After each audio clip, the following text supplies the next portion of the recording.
The Falls Count Everywhere podcast would like to mention our friends at the following. We Talk Wrestling.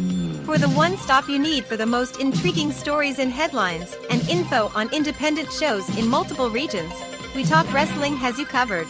Subscribe to Facebook's #1 interactive community for professional wrestling today.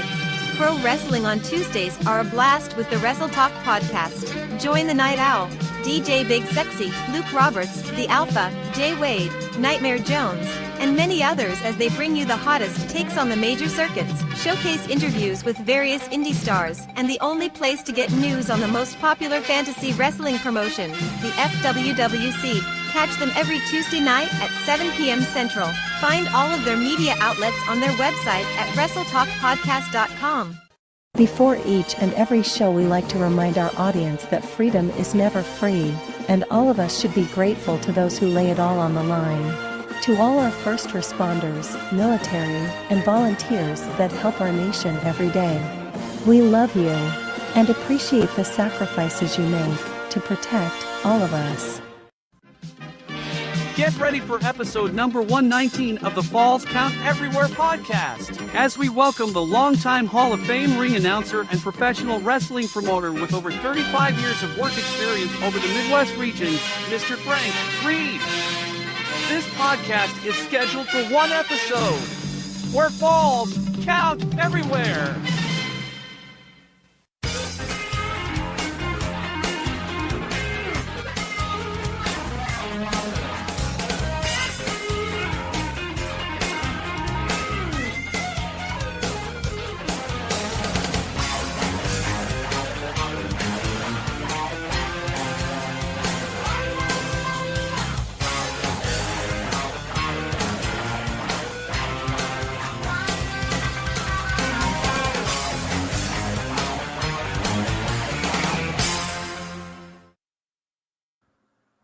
We're kicking it off here with a lifestyle here in October, everybody. It is the Falls Count Everywhere podcast here with episode number 119.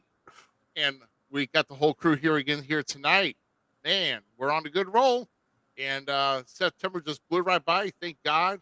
Hopefully, October's going to be a better month for me. I'm not going to get into At least that. Tuesday would be good. Next Tuesday? What's Tuesday? Yes, upcoming Tuesday. Oh, yeah. I know why. What's Tuesday? We'll get into that later. But hey, Iron Rough Cut Rick Ruby here on the top left to the top right. Of course, the Gem City Mouse Zmiz and GQ holding on the fork down at the bottom with no shame. I feel off right now because he didn't come on with the flashy lights. Yeah. All right. Yeah. I'm sorry. I wasn't paying attention. I'm watching Wrestling Dream. So. Oh. Could we do the lights right now, though? Could you at least do it right now? Hold on. Okay. Yeah. Better. Zmiz, you know GQ here. He's all about buttons and switches and flashy lights. You know, it's kind of like squirrel mentality. I'm sorry. So I'm tired, man. I'm worn out. I went camping. Yeah. Oh my God. I guess we all had a busy week in Best Weekend here, but we're going to get into that here a little bit later. But as of right now, you know, good evening, Tyler. Thanks for hanging in here with us. Thank the clowns in the chat. Thank the clowns here. Oh, Lord. I'm Tyler. So much heat over that picture from last week. I'm sorry. Yeah, look at this, by the way. Yeah, he's still mad at you for that. He's still mad at you for that. Hey, but give him credit. He found a booster seat so he can get up to the keyboard to type that. Still at it. Oh, my God. Wow. Shots fired, buddy. Look, he's really good at using emotes. I got you. Him being full of gas or something there? Or? Yeah. He's gassy.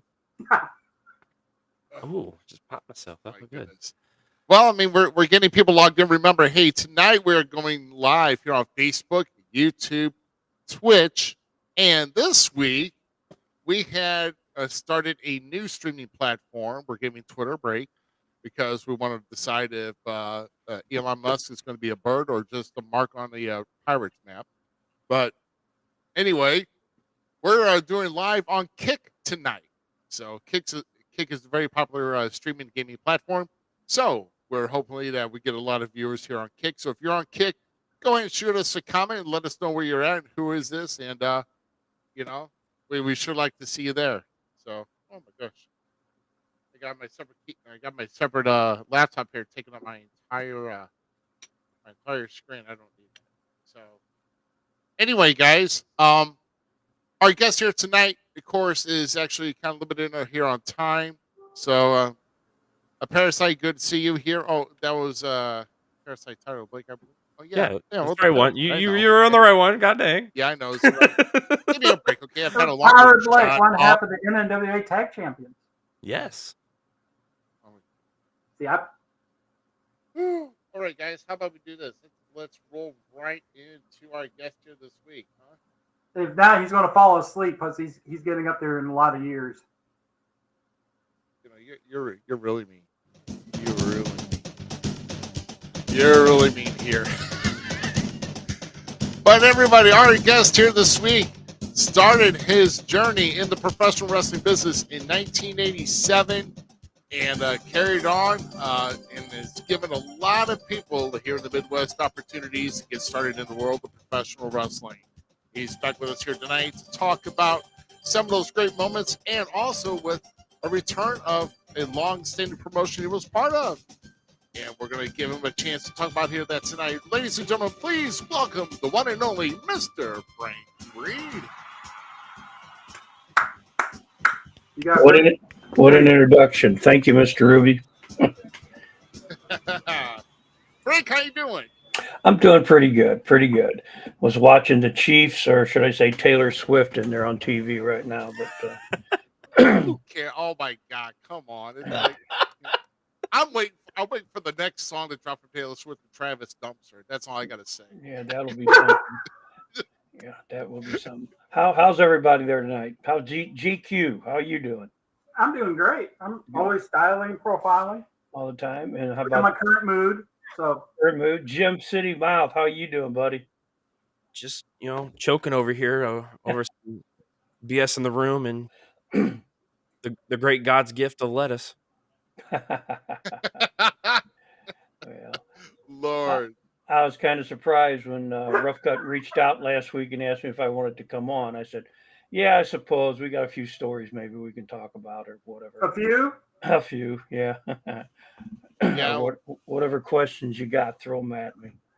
Oh my goodness! Like I said, I mean, and there are some questions here that like I said, we appreciate you taking the time out here.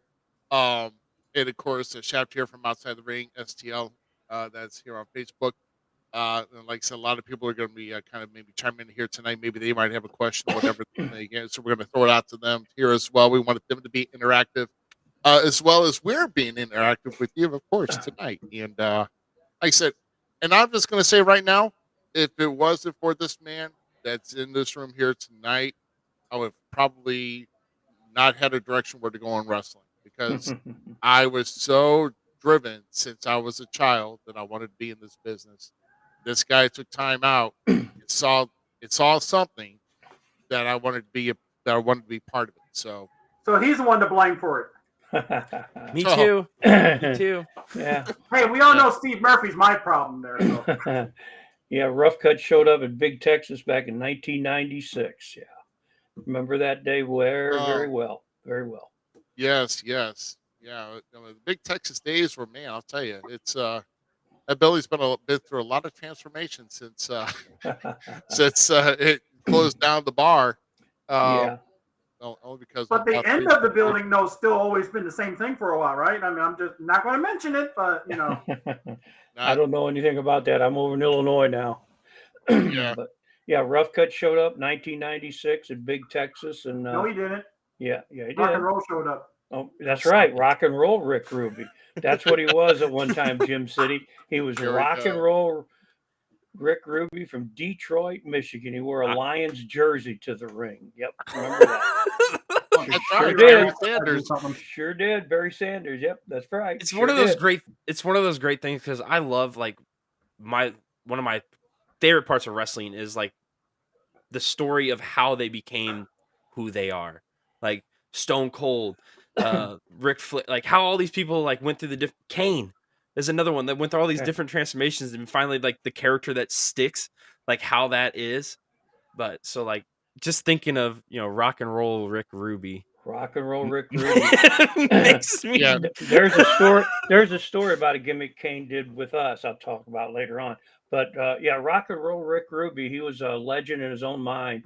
Yeah, you had silver tights, if I remember, and I think he even dyed his hair one time, and his hair was almost a bleached, total gray white, wasn't it, Dave? Yeah, well, the home care products didn't really pan out that well, so I had to go and get it platinum bleached, and that cost me about like 55. Oh my lord! There it is. There's that shirt. Rock my and roll. Lord. See that? See that shirt? I think you need to bring that out. You could sell them at shows. I really think so. Oh my gosh! I knew when he leaves his seat in the middle of something, I know he's up to to no something. good when he's doing that. Oh, me? Dude, you should do like you should do a from rock and roll to Lime Time Media or something, like combine the two worlds, bro. I think rock and roll should come back. There was I think another rock and gimmick. roll is Wasn't good. there another gimmick we wanted you to do before rock and roll? Wasn't there? Oh my god! Go ahead, Man. Ruby. If you don't say it, I will. We wanted you to be Ram Man. Do you remember that? Yeah, We won't go into the details of that. yeah. But Thank he was God, going or to be else I had to Ram move to Man. L.A. a few years ago. I didn't even know that one. That was Yeah. a new one. That's a funny story, but we won't talk about that, will we, Rick? Oh my god! No, Oh, Ram no, Man. please do. Please do. let's just say that the guy involved in that feud, I wouldn't want to shake hands with, but I almost felt like I had to watch afterwards, and there were after stories I've heard. So Yeah. I myself from that. Yeah, it's been a lot of fun seeing you guys. Big Texas was the start of a lot of you guys, but of course started back in 1987. Actually, I met Kevin Selby, KC Cowboy, at the YMCA that I was working at, and he played softball, and he was telling me he was a wrestler, and went to watch him wrestle, and that's how I really kind of got into it. Before that time, I was going, of course, to Kiel Auditorium with my wife, Rick and Ron's mom, and saw the old Sam Muchnick matches and that. And then back in 1980, started when I was divorced, dating a girl from Belleville, Illinois, and saw in the Belleville paper Killer Khan was going to be at Belleville Fairgrounds with Herb Simmons. So that's how I started going in 1980 through mid 80s to Belle Claire with our church bus, taking about 20, 25 people from St. Louis once a month over to see Herb shows in Belle Claire Fairgrounds. And KC introduced me to some people when I went and saw his show, and that's how I really just decided to roll my sleeves up and get into it at that time. Oh my goodness, yeah, and we can talk about your first show like going back in '88. So one quick story I had before you go into that, I remember because I had to be part of a baseball tournament that weekend, and I was on a baseball team. But that's in it happened to be coincident that there was like a baseball card shop around the Northwest Plaza area that I went into, and all of a sudden I see Bruiser Brody sitting at a freaking table, and it's like, oh my gosh! So, and I can't find that autograph to date. I save a lot of things from my childhood, but I can't find it. And The money and that's one value that in that alone, definitely. Yeah. I mean, but for me, the personal value to me, that just burns me, that I can't find it. Knowing that was 4 months before Right. the tragedy, Right. and but no, it's just I know because I decided to get into the promoting biz a little bit because I know how because I went to go to another territory in Evansville, Indiana to go promote. So I know how trying to get your first show off it's really stressful. So kind of take us through, if you can, remember what kind of struggles and what happened here in that first show. And Well, interesting because went to the Crondelet Sunday Morning Athletic Club is where KC was wrestling with an organization called Show Me Wrestling. Dino Gable was the promoter, and his wife Mary was also involved in the promotion, and went to several shows. And then I went to the YMCA director and said, hey, how about a wrestling show as a fundraiser? And he said, well, that's not the image of the Y, but go ahead and do it. Okay. So Dino contacted Larry Matisak, and Matisak got us, of course, Brody and Abdullah the Butcher, and Steve Regal, Mr. Electricity, not the Steve Regal of WWE fame, and Spike Huber as the main events. And then he, of course, had his roster filling out the rest of the lineup. I had no idea what I was doing. I just was going all over, putting posters up all over, got good ticket outlets. Chuckaburger was the best one there on the Rock Road, but had some good ticket outlets. And I just put posters all over the place, 500 posters at least myself. I had a van at the time, and I rented one of those signs that you could hook up. And I drove around St. Charles Rock Road with this electric sign on the back of my van saying King Kong Brody and Abdullah the Butcher. So the show went off. It was a good show. There was probably 800 to 1,000 people there. I have no idea because I didn't sit in on the money's end. I was Dino, the promoter, doing that. But Brody and Abdullah Butcher, of course, was what did it. Me putting the posters out. Of course, that time had no Facebook or anything, so it was just hoofing it. And that's how I learned how to do all my promotions in the 90s and that too, by putting posters out. Al Stevens was Abdullah the Butcher's manager. And I'll tell you the really funny story on that. Al had a rented white tuxedo.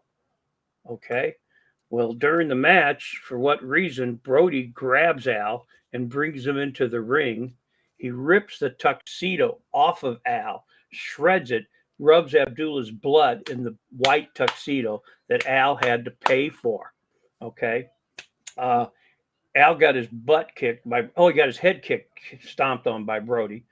And it was very interesting because later on I found out all the wrestlers got paid, but Al didn't get paid because Dino didn't believe managers should get paid. Okay. And Al got his head stomped in. Well, I went down to their practice on that Monday after the show. And I took money down there in front of the locker room. I gave it to Al, saying, hey, man, he worked as hard as you guys did. No disrespect or anything, but Al deserved it. But it's showing off really good. The YMCA made some money, and I got a pat on the back. And after that, about a month later, people started calling me and go, man, why don't you do another show? And we had a few after that with Terry Bam Bam Gordy out at the soccer complex there on the Rock Road, Chris Adams, Chris Adams, and that. We had brought in some names, and the crowds were not near as good as the Brody was. Brody was definitely the draw. But after that, a few shows in '88, it was kind of decided that, man, why don't we promote the local guys and let's go that route. And I look in hindsight, what would have changed if I would have kept going, just bringing in some names and that, and not giving everybody the chances and opportunity, and just kind of be looking at, kind of rubbing more with names. But I went the direction I did, and I'm glad I did, because a lot of you guys have had a lot of fun, and I've met a lot of interesting people over the years from it. Oh, yeah, I mean, obviously, a lot of us have a lot of memories, with local guys getting the chance to get in. Because there's only like a few that are around the area at this time, right? That were running, and just before, like. It's kind of crazy. After about a couple of years I've been in it, then everybody's you're starting to see another promotion pop up, and another promotion pop up, and another promotion pop up. And now it's like there's like a lot of flood of promotions are out there. So yeah. Wrestling's like, really booming now. Independent's really booming, definitely. But wow. Even like mid-90s, there was only 3 really, which was Broadway and Herb combined. And then Murph, and then you. Yeah, I think there's only about 4 of us at that time, maybe 5. Bruiser Brown, Carol Brown had an organization. So there might have only been 4 or 5 around at that time. Yeah, very few and far in between at that time. And the 90s were really, the early 90s were a lot of fun. I mean, a lot of fun. Then after we started 96 and Big Texas and the Larry Williams fiasco, that's another story. And then just getting really busy in 97, 98, 99, really started rolling hard across the state of Missouri. And Uh, 97 was the year we did 78 shows. That's unbelievable. I look back now and go, man, I was really dumb. There's a lot of traveling and that. And that's when I was married. And Melanie and I did a lot of out of town nights and promoting this town, that town. And I think I've totaled up sitting on my dialysis chair that I'm on twice a week now, over 100 different sites that we did shows at and in towns. That's a lot of towns. And only got run out of a couple. But didn't Butch and Al get run out of all of them? Al Stevens was probably run out of more, and I got a couple good stories on Al. I want to tell it whenever it's time for that. But yeah, Al got ran out of a couple towns. A police escort out of one for sure. Yeah. But wow. Back in the early 90s, and then when we met Glenn and Mark in 92, that was a lot of fun because at those times it was fun doing it. I mean, 96 after that and going to 97, it was work. It was work to do all those shows. But in the early 90s and the late 80s, it was just plain fun. It really was. And see, part of me feels like we're actually getting back to what that is. Like from me coming to the first show here in Quincy that you put on with RCW, and being a fan and being one of the guys that helped promote it here just because I loved wrestling, to now, like promoting has been really one of your strong suits. And that's one of the stories I've heard one of the, amazing stories that you were one of the best promoters when it came to being in the grounds, in the towns to get the name out there of the company you were working for at that time or your company. With that being said, what's something maybe you didn't do or didn't think about, or you'd want to tell younger Frank who's starting in the business or, how to work and be? Good question. Like I said, in in the late 80s, early 90s, different time. To do it now, the social media, definitely, if I had that at the time, the only thing that we had close to that is our ticket stubs had names and phone numbers of people. So when we'd get into a town, I'd drop Melanie off at the motel and she'd go through those ticket stubs and start calling the people saying, hey, wrestling's coming to town, blah, blah, blah. Come on out and see us. Sometimes she got their wife and the wife kind of got mad when another woman calling her husband didn't know what she was calling him about. But, and we did newspapers and local radios and that, but you have to have the radio on exactly that time, have the newspaper exactly in your hand when that's on. And back then, I mean, there's a lot of things going on. Now, social media, I'm not saying it's easier to promote, but man, if I had that back in the day, I'll tell you what, it would have made my job easier because I always set a goal. I put out 500 some odd posters myself. I wouldn't trust anybody else because a lot of times they just get thrown in the dumpster and you give somebody $25 or pass them out. And then you go back and you see the posters are gone. I'll tell you a funny story that Big Ben told me the first time. He's a promoter too, and Ben was really a good one as well. And he followed a lot of stuff I did by going out hoofing it too. He told me he was in DeSoto, Missouri after we had went there when he started his organization, and he started putting posters up around town. Policeman pulled him over and asked him, what's he doing? And he said, well, I'm putting up posters for this wrestling show. He said, well, we have a Frank Reed rule. And Big Ben said, you have what? And he actually named the rule about putting posters up in town and call it the Frank Reed rule and that from putting posters up. But I believe strongly in the poster because you never know who you're going to see. You go in and you make a spiel to somebody about a poster and you're going to get a response. I used to not like going in bars to promote because usually there's some big guy there and he's going to say something negative about wrestling. That wrestling is a bunch of bullshit, crap, fake, this, that, and the other. So I said, what can I do? So I turned it into a sales pitch. I'd go into the bar and I'd try to find the guy as I'm going in that's going to make that comment.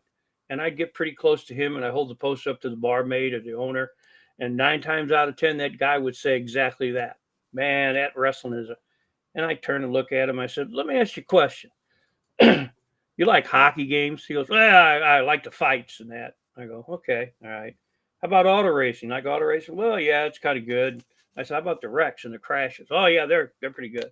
I said, well, how about monster chainsaw movies, gore and blood?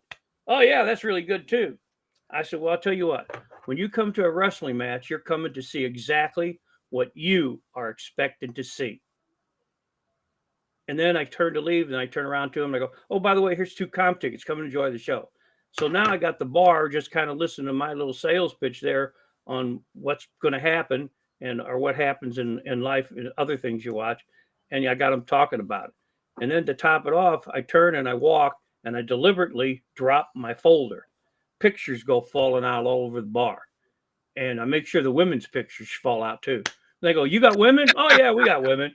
So, it was just, but it was fun. Met a lot of good, fun people doing that, putting posters out. And that's what I enjoyed the most. You cultivate a town and you build it up and get people.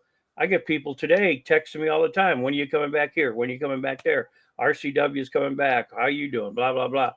But you never know who you're going to meet putting a poster out.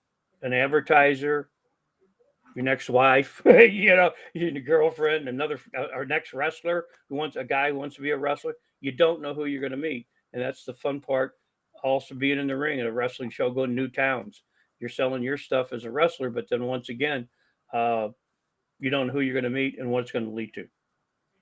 Ryan, what's this doing here? That's a big fact, because it's been a complete chain of connections for me, because if I wouldn't have met you, I wouldn't have met Doug and them, and I wouldn't have met then Ruby. So like you all have helped me out so much in this room alone. So I feel the love, and I'm actually enjoying this a lot. Right. Like I said, you never know who you're going to meet and how you're going to meet them and what's going to lead to in your relationship in life and what other avenues that it can mean to you too. Business wise, relationships wise, spiritual wise, whatever. And damn it, I was just a keyboard warrior. And I think we also would probably there's a good game to play around here in the Midwest is like the 6 Degrees of Frank Greek, like with Kevin Bacon and everywhere else, because I think you could probably pull that game off. So I mean, the chat room has been blowing up nonstop, and we've had like one person who got a start because of you, one of the great talents in the area, Playboy Double H. When someone comes up to you, Chris, wanting to be a wrestler with your promotion, what did you look for back then and now to make your decision to let them in or not? Keep in mind though, Frank, you did actually come up with this idea here. If it shows up, yes, I did. You came up with this idea. I think Ram Man would have been better. I think Ram Man would have been better, Rick. That is so awesome. I'll tell you off the air about that sometime. Ram Man. But anyway, I so hate you. I don't.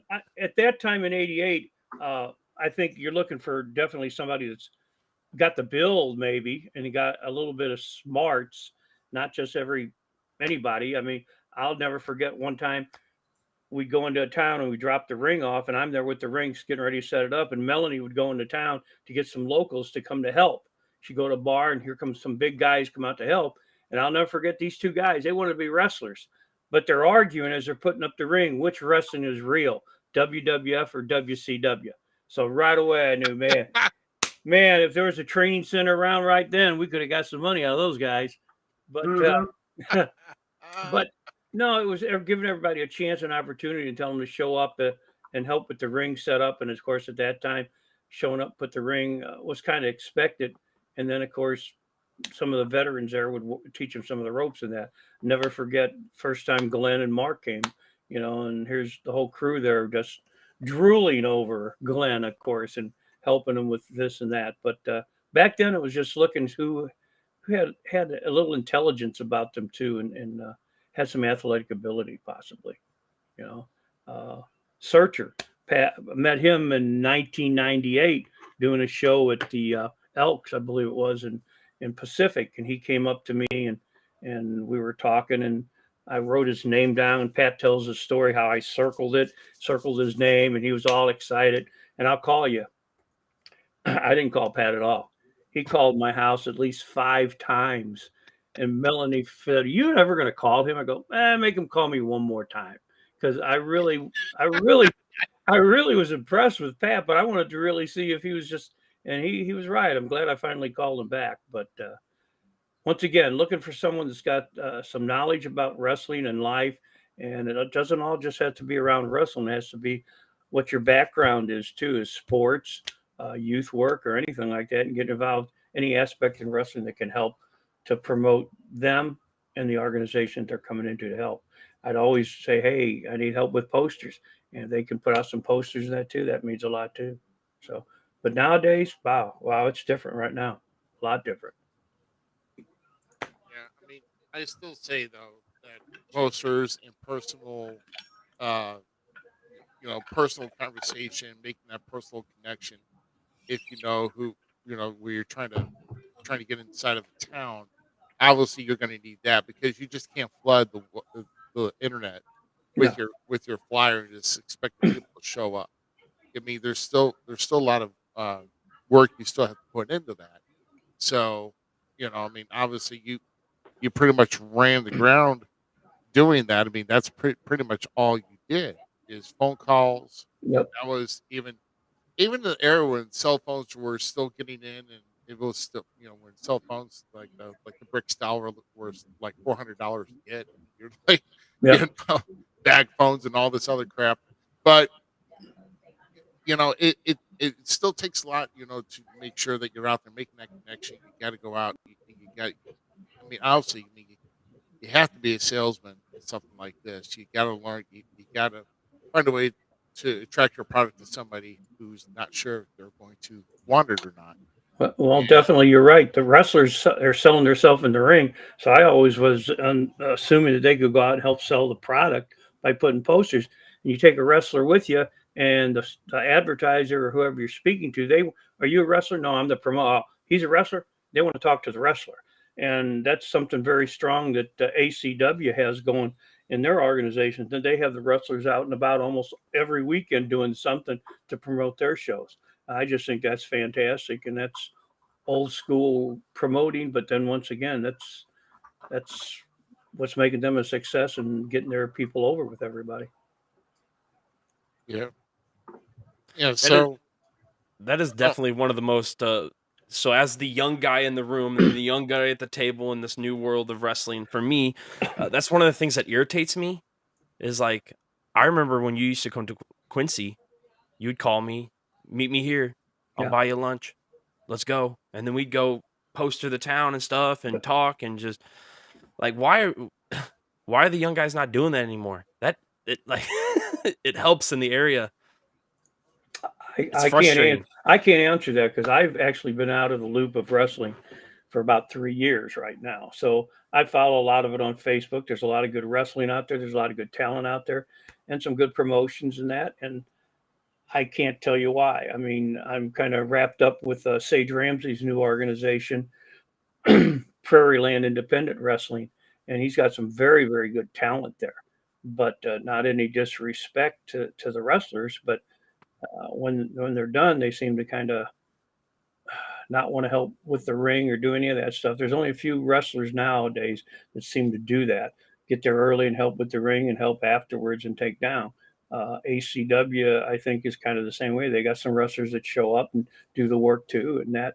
And once again, that's old school. That's how they've been brought up in that. I think that's the difference. But the promoters have to take a little charge of that. But if you got a ring crew and you're paying them to do it, okay, so well, that's great too. It just depends on the promotion and the promoter how they do things. Yeah. yeah, and I'm gonna kind of bring this up here to you here. So going back to one of your, with all the work that you've done and you've acquired, um, so you're recognized, uh, back in 2016, as being part of the Midwest Independent Wrestling Hall of Fame. Class that it was actually the first class because the first inductee. How they got all done was Serge being inducted as the only inductee in 2015 by his peers and by a lot of other people that wanted to put him in and started. But you were inducted along with Big Bag Men, Yes. And I believe Hawk Elliott, Hawk Elliott. and the late Hollywood Stud. Hollywood Stud. So, Correct. So kind of take take us through here on that ceremony, like how did it make you feel to be recognized by by someone, by a group of peers that are voting on to put I would. these other three guys in, and Well, it was kind of humbling to an extent. Um Hawk and Stud both got their start in wrestling through me. yep, boondoggle. Uh, um, Hawk was a security guard at my first show with Brody in that. He was a heavyset Italian kid as security guard. And Stud uh, moved up here from Texas, where he'd went to Chris Adams' school, is what he told Right. us. He was working out there, and he got into town. I don't know how he got my name and number. I really don't remember that. But being with Stud and Hawk and Ben was pretty cool. It really was, but pretty humbling too. But the thing is, and Hawk and I have talked about this a couple of times, of course, Alan, Stud, and Ben both being gone right now. Didn't expect that this quick and soon. Makes you realize how fragile life is and appreciate who you're with now because you might not see them again.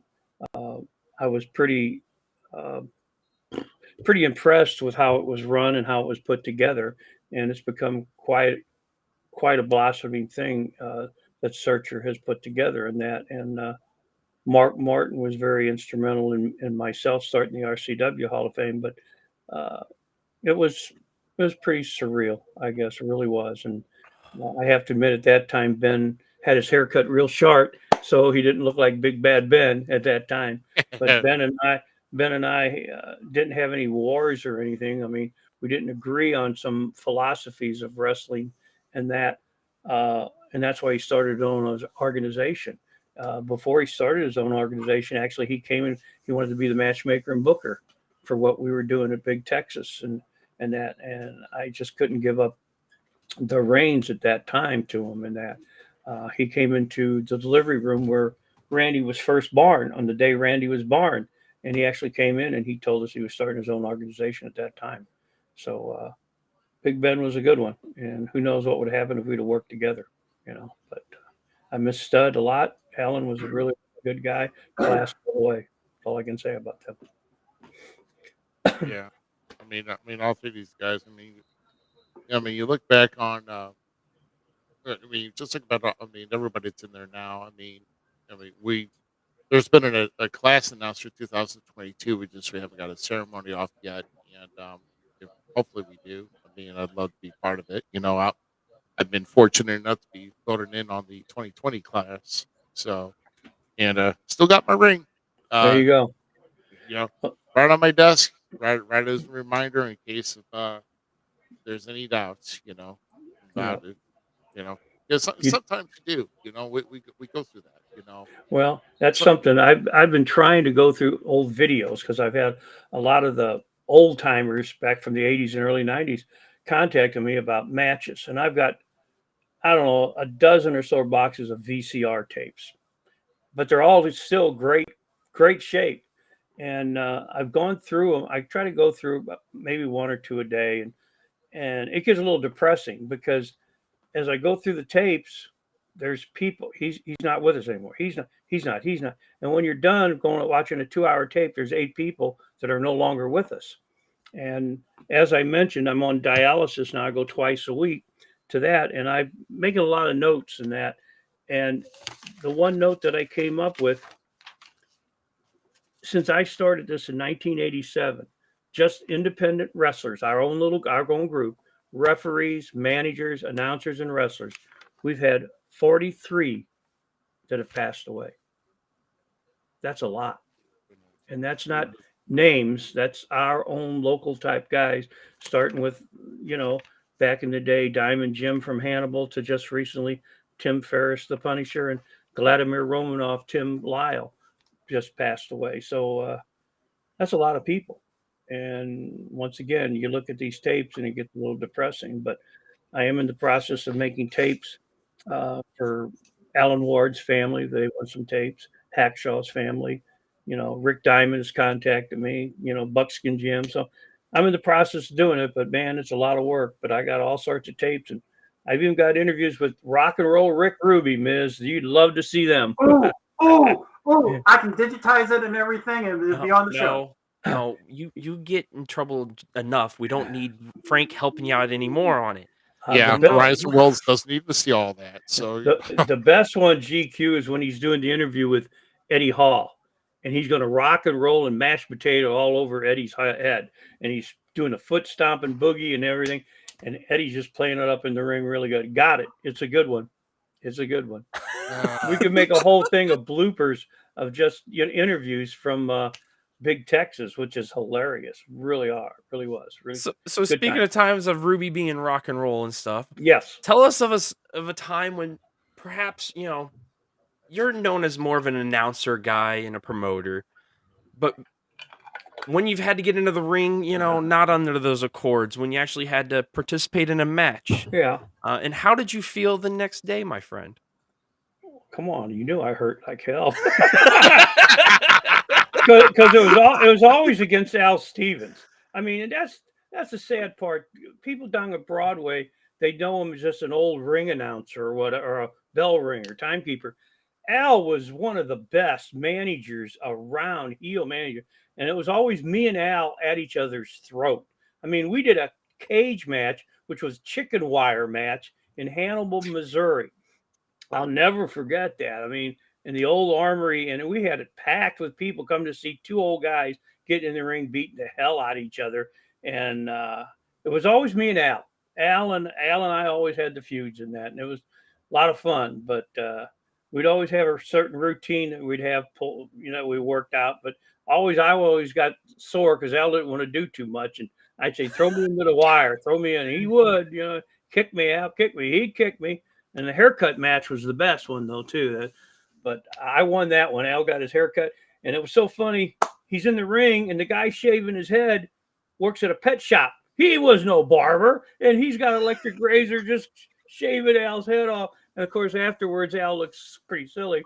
I said, Al, that was no barber. He goes, what do you mean? I said, he worked at a pet shop shearing dogs. And that was in Hannibal, Missouri, too. That's a great video. That one could go up on YouTube. I'm sure of that. My gosh. But Al and I were always, and I even had a match with GQ back in the day too, didn't I, GQ? Two. What? Where was I? Wait, what? Yeah, y'all didn't show up. That's why it had happened. Yeah, we were short wrestlers or something. I don't know how it was. You were the Mad Hat. Who were you at that time? Oh, we don't talk about that. Yeah, okay, we don't talk about that. No, I let him beat me up. Frank, you talk about him. If we're bringing rock and roll up, we got to bring GQs up. No, thank you very much. There's no getting out of this anymore. Hey, Z, if you bring him up, he shows up. Let's remember that. Oh, you don't want that voice in the show. You don't want me to show up. The first time that I ever got beat up, though, this is in the late 80s, early 90s, early 90s. We're doing a show at Clarksville Skyride on top of the sky. You had to ride a sky lift up to the top of the town. It was a western town up there. And Steve Montana's the sheriff, and they come downtown. And Street Warrior's in the ring. You know who the Street Warrior is, GQ and Ruby. And for what reason, Montana's taking his good old time coming down, and Street Warrior's in the ring with me, and I'm the announcer. And I could see the crowd getting a little antsy as Montana's taking his time coming down the road. And I go, Street Mike, beat me up. He goes, what? I said, beat me up, because we're losing the crowd. Oh, okay. So he that's the first time and that's, how it happened, that I first decided to get beat up. I don't do heart attacks anymore, though. I don't want to get beat up. Oh my God. No, I don't know. You almost were a couple times, Z. You're just saying. I don't know, man. Every time somebody's trying to beat me up, they get missed in the face. So remember that. Ah, okay. And that's why you almost got beat up by your own people when you made somebody come out of that mist. So just saying. Just saying. Yeah. So I mean, you say you had another story regarding now. I mean, obviously, I don't know if you had more. I'm sure you got more Al stories, but I know that now. I mean, you say chicken wire, and I'm thinking the Blues Brothers. That's pretty much what it was. That's pretty much exactly what it was, Dave. That's pretty much exactly what it was. I'll never forget that, putting it up. And Al says, "We're going to get in that." I said, "Yep, we sure are." And Al and I got in it. And for whatever reason, after Al beat me up, Brad Sigger came into the ring with some other guys, and they all beat Dump Truck Barry, and they all ended up beating Al up. But Al, there's a lot of Al story. In St. James, Missouri, back in '89, we're doing a show, and he's got the Russians with him, Vladimir Romanov, which is Tim Lyle, who just recently passed away. And they're wrestling Larry Williams and Gary Jackson, the Rock and Soul Connection, against Russians in St. James, Missouri. And Al's the manager. Al had to be escorted out of the town with the Russians because the town was that aggravated with the Russians and Al. I mean, Al had a police escort out of town. He tore that crowd up that bad. Al was good.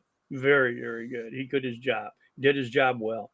Hannibal, Missouri, there's bars that wouldn't serve him. They knew who he was, and they would not serve him a drink. And you had to go to another town to eat food afterwards.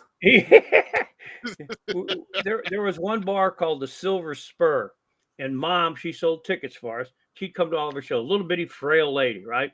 Always in the front row, yelling and screaming. One show, Al was out doing his thing, and I'm in the locker room, and Al comes in afterwards, after his match or whatever it was. He goes, "Frank, you got to throw that person out." He didn't say guy. He said, "You got to throw that person out. They came across the ropes. They hit me in that, and I'm tired of this. The big guy, get them out." I go out of the locker room, and Mom's the first one there. And I said, "Mom, leave me alone. I got to handle the problem." And she goes, "Frank, I got to talk to you." "Mom, I got to handle this problem. Where's this guy?" And security points to Mom.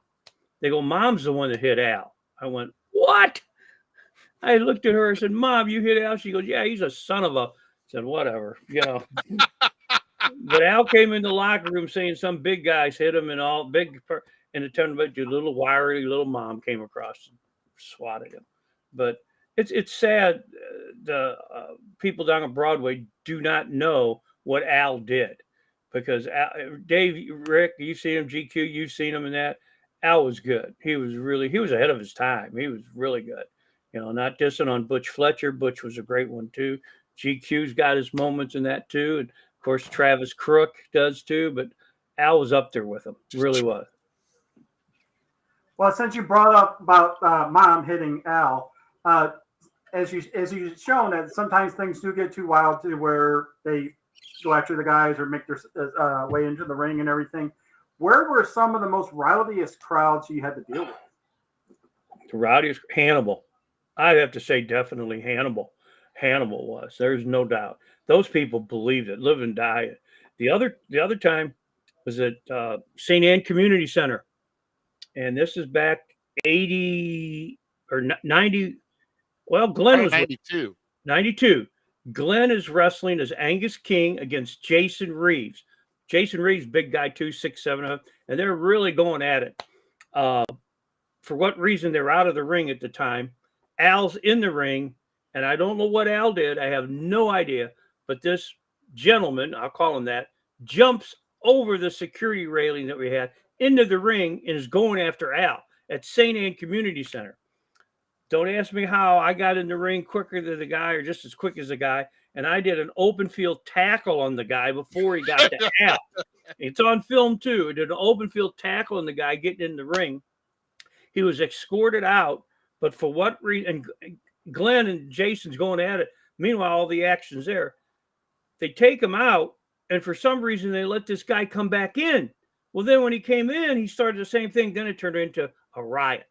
And I remember we had to go to the police station and everything down St. Anne. Yeah, that was, and there was Al involved in that too. I forgot about that one. Just remembered that. And years later, he became Rough Cut Rick Ruby. Anyway. Oh, Lord. That was not me. Al would do a lot of things. I'd go on the radio back in the day doing some interview with somebody, and Al would call in and give away a free limo ride. I go, "What the hell, Al? What are you doing?" Then I'd have to rent a limo. Somebody won a contest, and Al's doing all this stupid. I go, "Al, why'd you do that?" "Well, you work at a funeral home. You can get him a free limo." I said, "I can't get a free limo. I have to pay for it."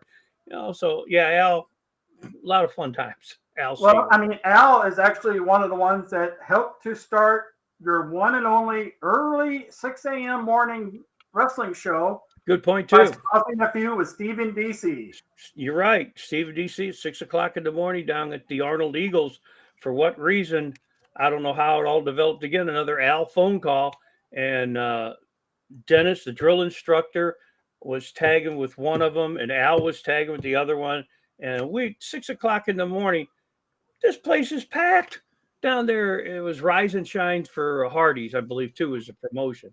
And that don't Yeah, ask. I know all about that. Yeah, and we're down there, and man, the place is packed at 9 o'clock. Everything's done. I'm going, what the heck, you know? But yeah, that was another Al Stevens. I forgot about I'm that trying one. to remember who teamed up with Al because it was Johnny D, I think. I think you're right. Al and Johnny D versus drill DC Shines and drill instructor with Steve Sharp as the referee. Right. Yep, you're right. Good memory. Good memory. Yeah. I kind of forgot about that, but it jogged my memory. Yeah, I remember that very well. Another Al Stevens, whatever. A lot of good memories. Out and causing a whole lot of drama. Yeah. I remember that very well too, because it was me and Brian James going on first with the first match at 7:12 a.m. I'm like, God, you're right. Yeah. You're right. Like, yeah. Like, holy. And ironically, that's probably one of the best matches I ever had with Brian James ever, even to this day. You and Brian James had a lot of. You and Brian James had a lot of good matches. My God! But at 7:15, we're locking up, and next thing we're having a good 10, 12-minute match. We're back and forth. I'm like, oh my God. Yeah. Good time. Oh my God, that was wild. And I think Al kind of helped you getting into this because he's basically and I'll say it here now at this hour, he's a shit disturber. So I mean, you know that's the thing too. At that time, back in '88, Dino didn't believe in managers, so the Al thing just was a spur of the moment type thing because he helped put the ring up and all that there came up. But then once again, if Al would not have been at that show, Al and I would have never really crossed paths in that too. And Al and I have become good friends, and we talk every other day or so on the phone, just like Lunatic Max and that. But Al's become a very good friend over the years, very good friend, and he's done a lot in wrestling. And once again, I wish at Broadway they'd recognize him and let some of the young people down there know how good Al was in his time. You know, right now he gets around pretty slow, needs another hip replacement, but Al was a good one. He could stir up the crowd. Oh man, yeah, I was. He still did that time for you. It was, I would say, maybe 5 years ago or so, coming out with this guy. Okay. And I came out with another wrestler and all that, and for some reason, it turned the crowd against the good guy and liked him instead. So Al doesn't get liked too much wherever he's gone over the years, but Al's a good one. But back in the 80s and early 90s were really good. Then meeting Glenn and Mark kind of turned the corner for us in the 90s when we met them. So, hold on, here's a good comment here. Yeah, that's true. So, and about that, when we're going back to rowdiest crowds, I'm telling you, the rowdiest crowd probably to me, or maybe they just didn't get it. They didn't really understand the driving force behind the yellow rope was the town of Arnold, Missouri, because there's 3 run-ins on 3 separate shows. Okay. You're bringing a story up now. You bring a good story up. You want me to tell it or not? Want me to tell that one? Well, I mean, I think I was there for this show too in the crowd. So okay, I always like to bring guest people in to ring announce, right? Right. And I pulled some guy out, and I didn't really realize how inebriated he was. And he started using the MF and this, that, and the other next to me. And I told him, you need to knock that off. You can't do that. And he goes, well, who the hell are you? And I said, well, I'm the promoter. He goes, I don't care. And he started mouthing anyway. Trevor Murdoch is doing security at this time. He's Trevor Rhodes with us. He was still in security mode. This is 97, Dave. Yep. And the guy stand up. And I stand up, we're both looking at each other. And for what reason, this guy now is taking a swing at me. Well, for what reason, I quick reflex, and I have him in a full Nelson like this. Trevor goes, you got him, Frank? I said, yep. Trevor punches him right in his mouth. Next thing I know, so security is taking this guy outside, and the police is coming now, okay? And the police is getting ready to put him up. We get out there to the car, and Big Ben is coming out now. He grabs this guy, pounds his head into the hood of the car. And the guy's got a busted mouth from Trevor, and his head is busted open from Big Ben pounding her in the hood. Cops come. They're throwing this guy into the back of the cop car. And they go, Frank, you want to press charges against him? I said, nah, I don't press any charges. I let him go. Look at it, bleeding all over. So they let him out of the police car, and the dummy swings at the police officer. The police put him in the back. They go, well, we're pressing charges. So there's another good story. That was Big Ben. Big Ben really piled him into the hood of the car. That was, yeah, I remember that show at the Eagles. I was there for that one. that was a good one. I think Playboy made a comment. He was there too. So, but yeah, God, I kind of forgot about that one. But man, when you say something, I can still remember them. Still remember some stories. I know. It's just it's just something. But that was just back in the day. It's just obviously alcohol takes a turn for the worse for some people going into the ring. But I do remember 3 times we were down at the Eagles in Arnold, and 3 times someone had to go hop the rope, get in the ring, or think they were part of the show because they were selling the beer too cheap and they were flowing it through. It was flowing. So there's been issues at a couple of different shows there at Eagles just in general. I mean, there's been a lot of them, I guess. Now that you say that, I look back at a lot of the towns we went to, Poplar Bluff, Boonville, Mexico, and all them towns. I don't remember any wild stuff at them. I really don't. It seemed like it was Hannibal, Rock Road, St. Charles Rock Road, St. Anne, and Arnold Eagles. Yeah. Yeah. Herb says I need to write a book. Yeah, I guess I still got a bunch of stories. Yeah. I mean, they're all good ones. I would pick this up. I'd pick that up. Oh my God, I would too. Well, like I said, I'm on dialysis 3.5 hours.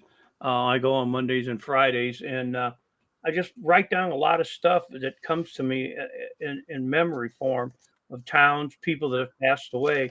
And once again, come up with a total of 43 different people. And that's kind of mind-boggling right alone with that. But made a lot of friends in that. And Glenn and Mark, when they came on the scene in the 90s, and I even got the video of when, and I didn't know I had it, of Glenn and Mark sitting in the front row. And I called them out. And at that time, and Glenn is wearing little short shorts and a T-shirt that looked like it was half cut off in that too. And Mark was sitting there hugging Carla and that. And I've got that, and we called him out. That's the first time that Glenn was at a wrestling show. They saw the poster in Hannibal, Missouri. And Mark was working, Glenn was working with Mark at the handicap center there in Louisiana, or Bowling Green at the time. And they came to see a wrestling show. And of course, I saw Glenn, and then he just became quite a character with us. And meeting Mark, Mark was a very devoted person to the program, to wrestling and that too, and he loved wrestling. But Mark brought to us more than just wrestling. He brought us spirituality and the belief of life everlasting and that. And I'm glad I got to meet Mark, and it wasn't so much wrestling, it's becoming a good relationship with him, and so many other people. Searchers said the same thing and that too. And Glenn and Mark, good impact on everybody that they were with. And Glenn was with us to late 93 is when he actually fully left. I mean, he did the tour, Christmas tour, we called it, in Iowa, with Apollo Baker and Mark Martin and all of them, the Lees, the Hannibal people in Iowa. We did 3 Iowa towns in 2 weeks, and that we had Bulldog Bob Brown on the card, and Glenn was afraid he'd kill him, so we didn't let Glenn wrestle him. But that's when Glenn brought up the character Flamboyant Freddie Thomas, and very unique character. He wore red tights with a little bow Beretta and that. And he was kind of a Ric Flair type character. He only did that one time because we only went to that town one time. So he said, let me try it. I said, okay, whatever. So he had a good time with it. But some good Glenn stories though too. Oh yeah, yeah. I mean, everybody gets to start somewhere, whether they recognize it or not. I mean, it's still in their log. I mean, we know. I mean, I was around when Trevor was getting his feet wet in this ring, and Mm. and if you want to make something of yourself, you have to go make the work and go elsewhere. I mean, because they're not going to do it for you. You've got to. You got to be self-ambitious to get to where you want. I mean, you are your own agent. Who wrote that on there? Oh, Which one of my It's sons one of wrote 4 that? kids. You know that, Yeah, Frank? I mean, one of come my, on. one of my sons said that. They've heard these stories before. But, I'll, They gi- deserve this. I I'll, love I'll it. give you a good story with Glenn, and we were at a resort. Glenn, myself, Lunatic Max, Matt Taylor, and at that time a guy we called Captain Donnie. And we're at a 5-star. We're at a 5-star restaurant. We're going to wrestle the next day, whatever. And we're in at the restaurant getting ready to eat. And of course, everything on the menu is pretty expensive. Well, Matt Taylor and Donnie get the menu first. And Matt goes, "Well, we're not really hungry. We're just going to get some nachos." Whatever, go ahead. Now, after they ordered, the general manager, comes over, puts her hands on Glenn's shoulder, and goes, "Now, boys, you know this is all on me, so whatever you want." All of us looked at Matt and Donnie and go, "You cannot change your order. You cannot change your order. That would look so disrespectful." You're right, Frank. So, of course, we had steak and shrimp and all that. We're eating all this good food. And Matt Taylor and Donnie sitting there. I go, "How are them nachos?" "Oh, they're really good." Now it gets better. Matt's so mad, he's drinking tequila. And I guess he got Glenn to drink some too as we go to our room that we're staying in with a fireplace. Max and I got a room by ourselves. Those three are going to sleep in the living room on the sofa where the fireplace is. And they got it burning and all that. Ben and I go fall asleep. About 3:34 in the morning, we wake up in our room and there's smoke all over. We go into the room. They'd closed the fume on the fireplace and all the smoke where Glenn and them were all sleeping. The whole place was covered in smoke. We could have fishicated, Glenn could have died in the smoke right then and there, Oh, But yeah, God. there's that's a good story too. Yeah, but so it's your fault that he was in a fire. yeah, so yeah, yeah, yeah, yeah.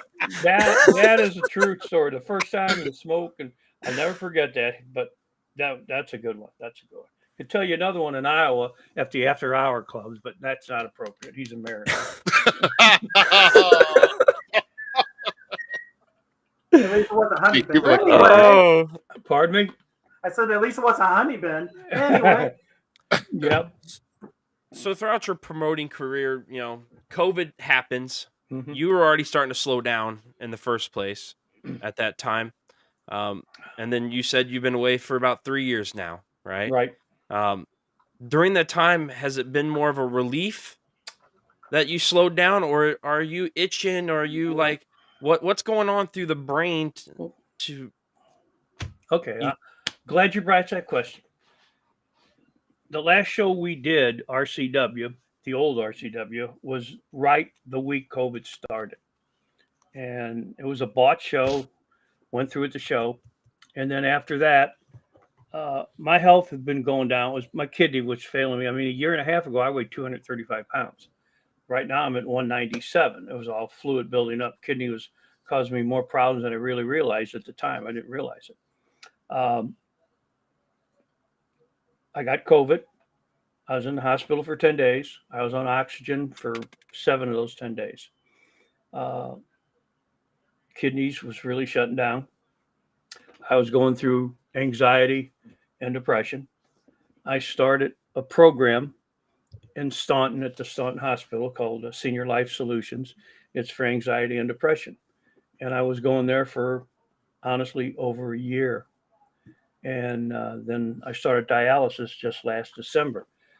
I had kind of pretty well given up on the wrestling scene at that time. I was really concerned about my health, my family, what had happened, why it happened, that certain peoples decided to go elsewhere, and to an extent, it was a relief, but then it wasn't.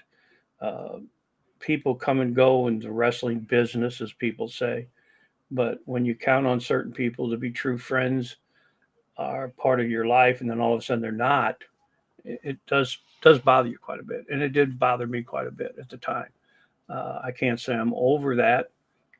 Getting back into it, it might be, I don't know what I can say about it. I've been enjoying announcing for Searcher and ACW, and for Sage Ramsey and his Prairie Land Independent Wrestling. I've enjoyed doing both of that. It's kind of neat going there, and you get index cards and you get to talk and don't have to worry about any of that. Do I miss that? I can't say I miss that. I miss going out, as we talked about earlier, going out promoting new towns, new people, advertising and stuff like that. I miss that. I really do. The personalities you got to deal with and the issues and problems. No, I don't. I don't miss that. Uh, do I think I still can do it? Maybe. Do I want to do it? I don't need to do it. I have nothing to prove to anybody. I've done it. Um, this show that is coming up, which is on October 7th, is in conjunction with Prairie Land Wrestling, ran by Sage Ramsey, and RCW Rebirth is being run by my son Randy. Uh, I am not. I have not put the matches together in that. How the show developed was a pure accident. Uh, I had a phone call from Litchfield Chamber of Commerce about doing something for them. And then I said, well, yeah, let me work things out, but I'm going to get a sponsor. So I made a phone call, and just happened they were doing their 25th anniversary coming up, and they wanted us to be part of it, wrestling. I went, wow, Gene. And he said, in 2002, your first wrestling show over here was with us, if you remember, around Christmas time in our bays. It was fill the truck with canned good clothing, toys, whatever it was. And he said, we want you to be part of this 25th anniversary. So that's how the show developed, and that. And Randy and Sage are running things. Going to be surprised at a few things that are going to develop at the show. We're inducting some new RCW Hall of Famers, and I'm looking forward to just seeing some friends from Litchfield, because every time I go there, they say, well, you going to wrestle, you're going to come back with any other. So I'm just going to be kind of fun to see some people like that. So do I miss it? To an extent. Do I think I'll really get back into it? I doubt it. I'm just here for the fun right now, or here for the party. Ain't that the song right now? Does that answer? Victory Lane was always a good place to do shows at too. Where's that? Yeah. Where's that? Victory Lane. Victory Lane. Yep. That was back in 2002, GQ. That's a long time ago. That's the day before my birthday. That's when I moved. That's when I moved over to Illinois. We moved over here in 2002, and that's when we started running basically pretty much Illinois. And I guess it happened because at the time Melanie's took me to meet her grandparents, and they were playing bingo at Bethalto Knights of Columbus on a Sunday night, and I saw this building and went, "Wow, this would be a great wrestling building." So that's how that developed into us wrestling there at Bethalto Knights of Columbus, and a lot of good matches there, a lot of good crowds in that, and that's how I got involved in the Illinois. We moved over here so actually Randy and Ryan could see their grandparents and grow up with their grandparents, Melanie's mom and dad, and that's why we moved over to Illinois. There was no other reason, but and Illinois has no licenses whatsoever, regulations. Should they have it? Sure, I think there should be rules and regulations, but then once again, it's up to the promoters to set forth his rules and regulations, and then you have to live by them because the promoter is the one who's supposed to be in charge over here in Illinois and Missouri. Yeah. So you mentioned the RCW Hall of Fame. Who are some of the previous inductees, and who are you putting in this time? Well, let me bring something up real quick on the Hall of Fame. It was put together by a committee, and Rage, Brent Plumley, was one of them, and he came up with the first ground rule that you have to be retired to get into the Hall of Fame. And we stayed with that formula, and we haven't had inductions in a while either. because of COVID and that. But that was the number one. You got to be retired. But Izzy Blackwell was the first one to go in, and that was when Izzy was, of course, still with us in that, and Izzy was the very first one because Izzy deserved it, and he was the very first one that we went in. From there, it goes to Steve Montana, L. Stevens, Dave Perry, KC Cowboy, Billy Jack Funkhauser, Butch Fletcher, Night Warrior, Johnny Jett, Sage Ramsey, Lunatic Max, Frankie D, Doug Michaels, who, once again, probably one of the best referees around, and sound man and all that. Darian Frost, Hollywood Stud, Marcus Mansfield, and going in this time is Jason Wells, Kenny White, Bradley Stevens, and Badass Billy D are going in. And Mark and I had came up with this, and it was no reflection on the Midwest Hall of Fame. We had came up with the idea about the same time, and we had thought about the rings too. So we weren't copying off of them. It was Mark and I idea to come up with that too, and I wanted to make sure the searcher knew that and that. So it's been something. And when people say, "How do you get in the Hall of Fame?" Well, of course, it being devotion to whatever you're involved in to become the Hall of Fame of whatever it is, wrestling, auto racing, golf, whatever it is, such as Judy Parsons, who went in. Judy Parsons ran our TV show that we had back in all the days of the 80s and early 90s. And she did all the editing, all this, everything. And she wrestled as well. As far as I know, she's the only one that's involved in any local promotions as Hall of Fame. But Judy was very, very key and instrumental. And she did a little bit of everything. But once again, it's somebody that has the pride, the passion, and devotion to whatever it is. And I don't think it just means you're a wrestler and you win this and you have so many titles to be in. It's a combination of things and that. And I think Kenny White's a great example. In 2002, when we came over here, Kenny was a referee. I mean, that was it. He never really got in the ring to train or anything like that. He just stuck it out. And all of a sudden, he started getting in the ring to wrestle. And then Kenny became light heavyweight champion with us. And man, he hauled the ring for years and that too. And he did just a lot of things. But then once again, 2002, he goes, I'm not getting the opportunity I really want. Because at that time, he was playing on a minor league football team and that. And he had all the attributes, but he didn't push to do it.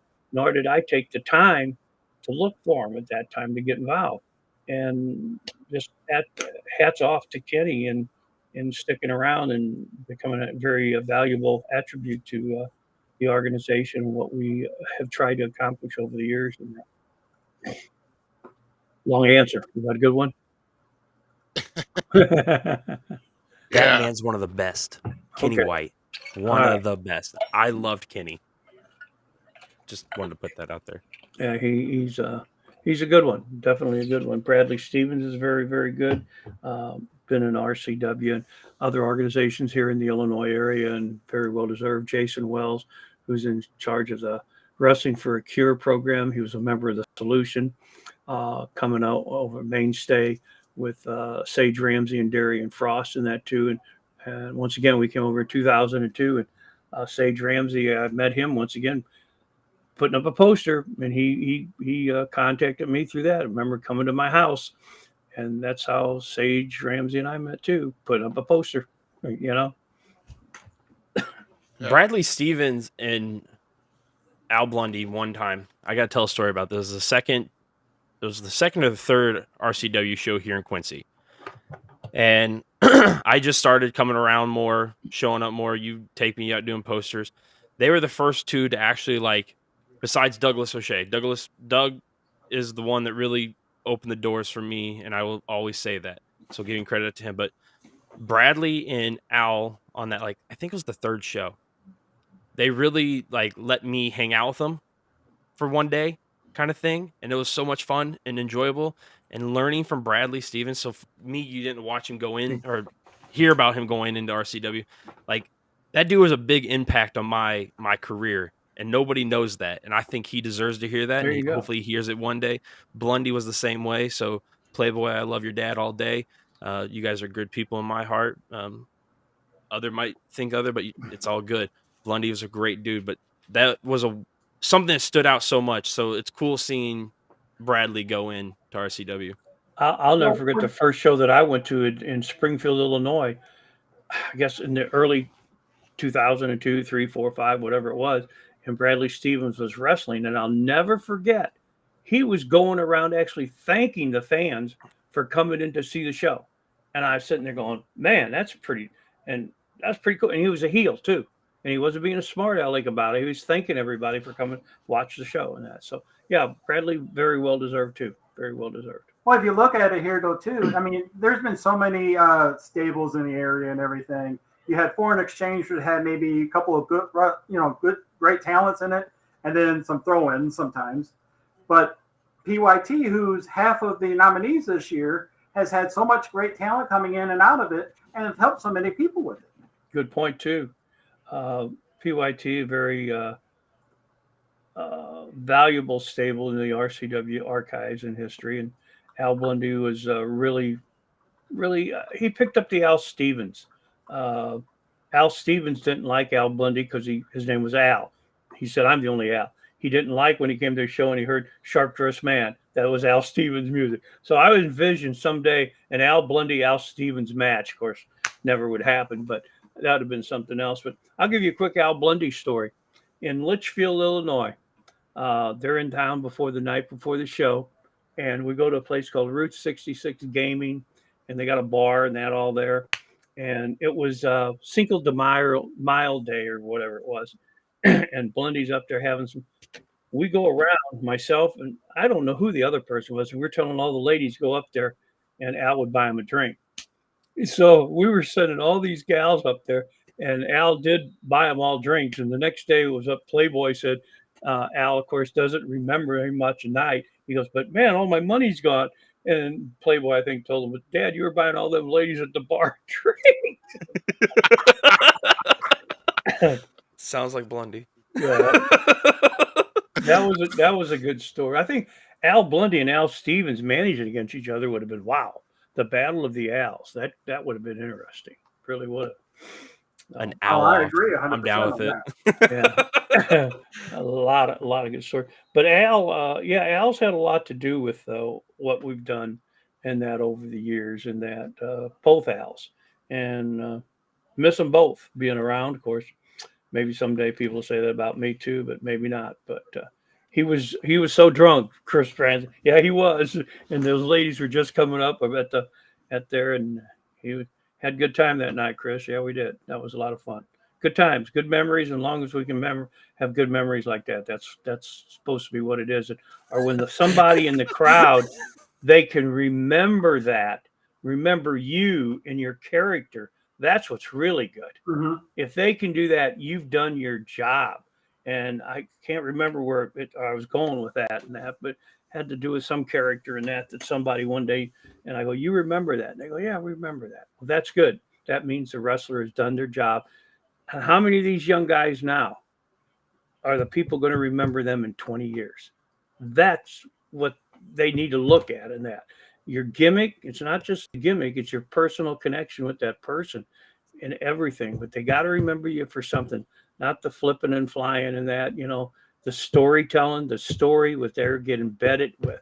That's where the fans get captured into, and a lot of that. I mean, look at all the talent that you've had come out of RCW. And I'm not talking about Glenn, Trevor, Right. or anything like that. But look at the talent that you had created there, made there, that are still, even though they're Midwest independent stars, Right. but they're so well known on everything. You've got so much with Matt Taylor. You got Al Stevens, Butch Fletcher, PYT. I mean, Playboy Double H and Al Bundy. Sorry, and Right. you have so many people that still Brian- remember Brian one James. thing or another. Yeah, Ruby. I mean, the list goes on and on. I mean, there's a lot of them, but 96 and 97, of course, when we were running all them shows, we were meeting new people in that too. And that's where it really, in the 90s, and in the direction I did, just using the local independent town. You go into a town, and I had to tell everybody, you guys were the stars, and had to promote Johnny Jet and the drill instructor, the All-Americans against bodily harm. Oh no, here comes the Sharp Brothers, and had to pitch the crowd on the poster on our talk and putting a poster up to the people about these guys, showing the pictures of them and that of who they are and that. Pretty Boy Floyd, had to just create in their minds that you guys were the stars. We didn't have TV back then that we could do anything. We didn't have internet, but man, that would have been a lot easier if we would have had internet, maybe. And I'm going to get some shiznit over this copyright Rick Ruby on that one. But there were so many people that actually went on to become like actors. That you can find some of their stuff on Netflix or even appearing on Jerry Springer. So I mean, yeah. The first time I met Beast, and we were talking about Beast on this one, we're going on a trip to Iowa. Myself, Lunatic Max, Butch Fletcher, might have been Matt Taylor. And we get there early, and Beast is in the ring just gigging himself already. I mean, it's 3 hours before the show, and he's getting himself all taped up and all that, ready to go. And that's the first time I met Beast. That, goddamn, that was back a long time ago. But the memories Lord. you have and how you meet somebody. mm-hmm. Yeah. God. Oh my gosh. Hi, I'm Beast. Yeah. That's usually how his introduction is. I mean, so. Dude, I remember meeting him for the first time. I was like, wow, man, you, for a short guy, you look like you could muff me up. Oh my God. Don't I sit, can tell you a don't time sit where at the Beast- same table with him and try to take anything, even a pack of crackers, away from him. You will get stabbed with a fork. Trust me. My name's I know. not GQ. I stick What? to my own food. I'm talking about the community crackers. You can't even touch those. Okay. Crackers. Oh boy. I'm not going anywhere with that one.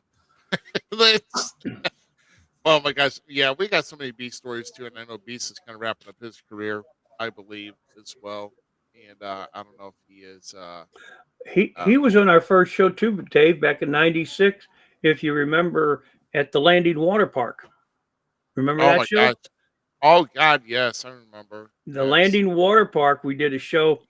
I'll tell you real You're quick. talking like landing water park on Mark Twain Lane. Yep. Oh we my wrestled God. there. Okay. Yeah. I want to hear Now this that was story. fun. Okay, That was a good time. real quick story on that. We're coming back from Hannibal in the ring. I got a U-Haul trailer, and it don't close all the way, so the rails are kind of hanging out. We're almost to the exit to go to the landing, but we're going home to St. Louis. And Melanie goes, "You lost a rail out of the car or the van." I said, Nah, I didn't. We get home, of course, up in the backyard. Sure, there's one railing gone. Son of a gun. So we go back in the Suburban, and she says exactly where it's at. There it is, the side of the highway down the gully. So we put it in. I said, well, we're up here. Let's go to the water park and go to the water park. So I'm at the water park. I just pitched them the idea about doing a show, and we got food, we got hotel rooms, everything else. And it was turned out to be quite a fun time, wasn't it, Dave? Oh yeah. I'm with Guido here. Like, we missed out. Like, what the heck? Yeah, that was a good one. But that was back in 96, 97, 98. And at that time, that's pretty much all I was doing was promoting and having fun with wrestling. And my wife, Melanie, was a great attribute to it too. She was a good hustler and getting out there talking the smack too and promoting the shows. And she did a lot to get everybody on Channel 11, the old Larry Williams saga, getting us on Channel 11, KPLR. We were on 3 times. 3 times we were on KPLR, 3 shows. Do you remember who you wrestled in that show, Dave? I remember my first ever singles match was against Bob Orton. I was about nervous out of my wits too. Think I'm going to screw up, but I messed up my entrance. But that was in 90. That was in 96. Do you believe it? That was 96, right? Yeah, we were on 3 times on KPLR television, and that's when, of course, Larry Williams skipped out on everybody and didn't pay the bills, and he had the money because Melanie has sold $10,000 worth of advertising to get us on Channel 11. I didn't sell it; she did, and Larry took the money and ran. Yeah. I'll tell you. That's a good story that too. That story continues for years still. Now I've heard that so many times, even recently. I think Dennis, drill instructor, I think it was him, said that Larry gave him a check. Of course, it didn't work. He still got the check. But it was kind of because the night before the TV taping, we're at Larry's apartment, and he's arguing with his wife where the KPLR TV contract was. And Melanie's looking at me. I'm looking at her. And Larry's wife says, "Oh, it's behind. It fell off the refrigerator. It's behind the refrigerator. The KPLR TV contract." So right then and there, Mel said, "This ain't going good." And Larry didn't want us to even go in the next day for the TV taping. He was afraid we'd bust him then. But we parted ways, and then middle of the night, Larry took off. And I'll never forget Johnny Jet, drill instructor, calling me the next day saying, "Larry's apartment's empty." I said, "Told you guys," but nobody listened to me. So anyway, another story. Yeah, that's horrible. Yeah. But we know you were working back in the day, getting started in. And could you imagine a business or establishment, and you see this guy coming walking in? Yeah, I look like a cowboy, didn't I? Yeah, come walking in trying to sell you a wrestling show. Boy. Yeah, a wrestling show. Yeah. Mm-hmm. Yep. Yep. That was pretty good. Great. That was back in the day. That was 90. That was probably 96 or 97 right there. Yeah. Yeah. And even just before this, man, you gotta love the Ogilvy, your sport. Oh. I was going to look for that one. That's my, as Rick Dustry says, that's my Jimmy Jam Garvin look. Ryan, when I do this. Yeah, that's my Jimmy Jam Garvin look. Never forget that. Oh my gosh. Where'd you get that at? Man. Where'd you get that at? No, he ain't telling. Okay. Yeah. GQ. Shut up. I wasn't in the pack. Oh. Look at this. What? We should see you when you're driving the church van. Yep. I went over to Herb's Please, shows. Herb. I came over there in our church van. None of them were from church. They were all my buddies and that we were coming to Herb's shows over Belle Claire Fairgrounds. Yeah, but the church van thought I was taking them on a church retreat or something. We drove over there in the church van. Fun times. Got to see Little Dynamite wrestle back in the days over there. And like I said, Killer Khan, we saw that in the newspaper. And I said, I want to go see Killer Khan. That's how I started going to Belle Claire Fairgrounds. And I remember calling Herb and or his wife, reserving 20 or 25 tickets all the time. Had a good time. I was back in early 80s. Really good, fun times. Oh my goodness. Yeah. And like, so you got to, man, you've probably, we've only touched on some of this because, but being over 35 years in this business. Well, let me give you one more quick story, and then I'll tell you about what's coming up next weekend. Sure. We had a 2-ring show set up in Perryville at the community center. 2 rings. And Rick Dustry and Brent Rage were going to bring the ring down there. They rented a U-Haul trailer and they loaded both rings in the U-Haul, right? I'm at work. I remember Melanie calling me saying, "Hey, the U-Haul's broke down." I said, "What do you want me to do? Tell them to handle the problem." Okay, whatever. So I get off work, I get down to Perryville, and here's 2 U-Haul trucks down there. I'm going, what in the heck have they done? Well, U-Haul sent another U-Haul truck up. They hooked up the U-Haul truck that was broke down to the U-Haul truck. They hauled the U-Haul truck down to Perryville from Pacific, Missouri. Inside the U-Haul truck, Rick Dustry and Brent Rage were drinking beer all the way down there. So you know what kind of shape they were in on a 2.5-hour drive. But one U-Haul truck hooked up to haul the other U-Haul truck all the way down to Perryville. Wow. That's a true story too. Yeah. Oh, lot of. Oh my God, that is, man. It's a true one.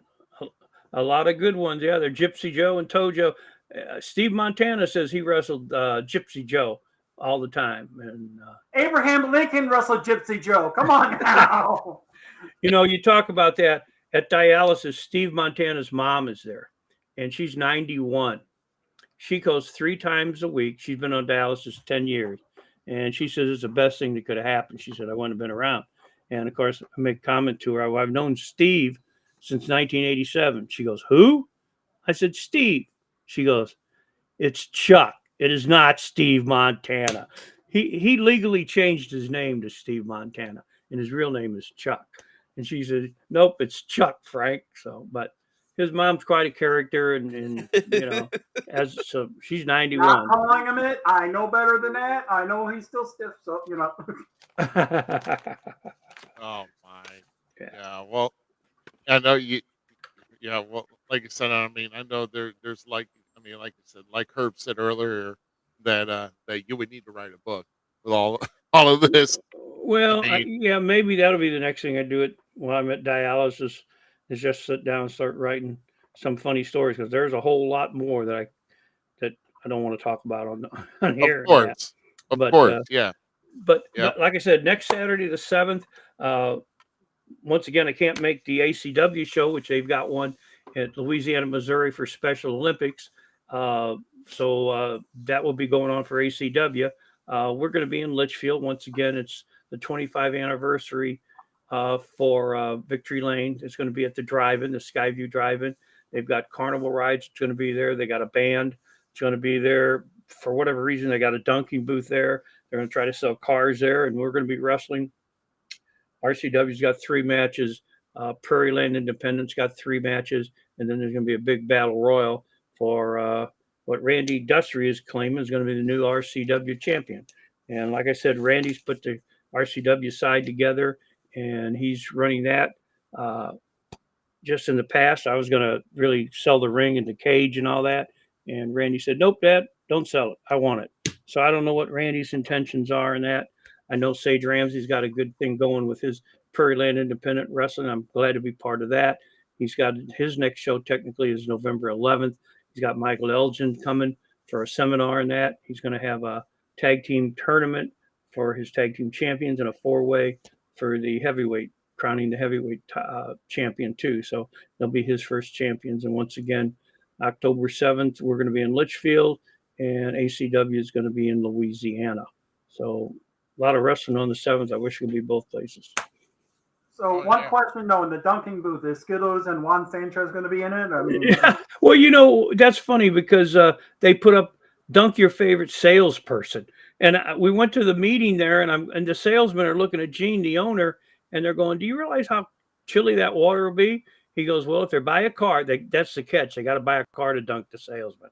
But I don't think the wrestlers are going to be part of that. But there's going to be a few surprises, what I've been told in that. And once again, on the side, PIW, they've got Sid Holland going to be taking on in the main event against Apocalypse, and Pretty Boy Floyd is going to be taking on the return of Wicket, is going to be wrestling Floyd for the RCW main event. So, like I said, there's going to be some surprises. Got a great lady wrestler coming, Raven Black. Her and her brother, Robert Black's going to be there. Very, very talented gal. I saw her at the last show that Prairie Land did. And once again, Prairie Land is bringing in some great talent, and Sage is off and running with some great talent in that. And looking forward to being part of the announcing crew that he has, as well as whatever Randy's going to come up with. So should be fun. Yeah, it's awesome. Yeah, just remember, if Juan Sanchez or Skittles gets in the booth, just tell him it's not a bathtub. So don't even think of scrubbing. Man, just think about Dundee being with those two. Yeah. Get up, get out. Get up and get out. So, no. All right. Sounds like it's going to be a good time at Victory Lane on, yes. It's going to be Saturday. Yep. And once again on that, it was just making the phone call at the right time.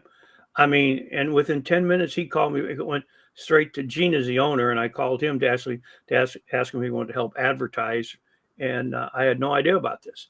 And he called me back within 10 minutes. So it's, once again, right place, right time, who you're going to meet, how you're going to meet them, and you never know what it's going to lead to. But he has been at our shows that we've had over the years at the community center. And once again, our first show was at his facility back in 2002. And that's pretty good when he's remembering what we did and wants to be part of what he's doing in that. So once again, you never know who you're going to meet, how you're going to meet him, and what's going to lead to down the road. Okay. Right, All right. right, right on. So, All right. well, like I said, so you're going to be busy this Saturday. I'll be busy Saturday with ACW. Of course, there's going to be others. There's going to be another event in Fairmont City for SICW and all that. We'll let the people know about that here a little bit here and a little Okay. later on. But I know Good. you've kind of exhausted your time with us. I am tired. I'm usually in bed Yeah. by 10 o'clock. Yep, I got dialysis. I'm there pretty much all day. I leave the house between 10:30 and 11. I get home around 5.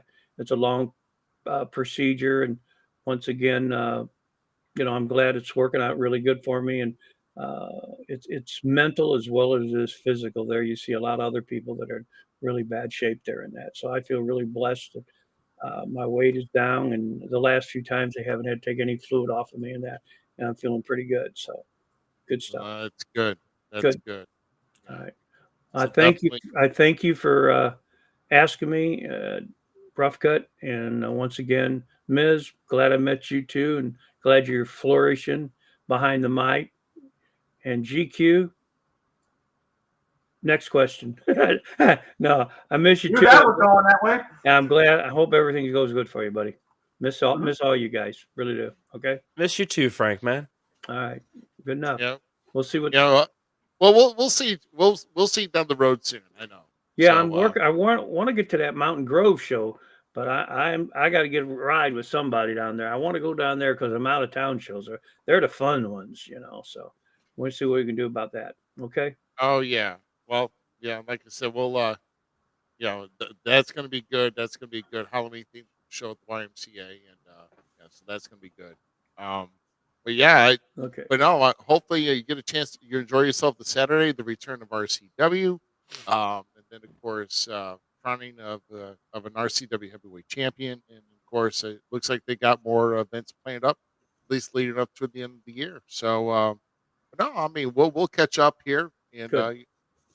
like I said, I think for coming on here tonight. Like I said, if anything else stirs in your mind again, or maybe you'd like to come back on, hopefully this was really good here for you. And like we've got some great interaction here in our chat rooms. Great. And yeah, so oh man, I appreciate you coming on, and then definitely best of luck to you. Best of luck, with for your health. Right. We definitely wish you well there because I know how the dialysis could be. Yeah. Because I had to go through that with my dad too. So. Yeah.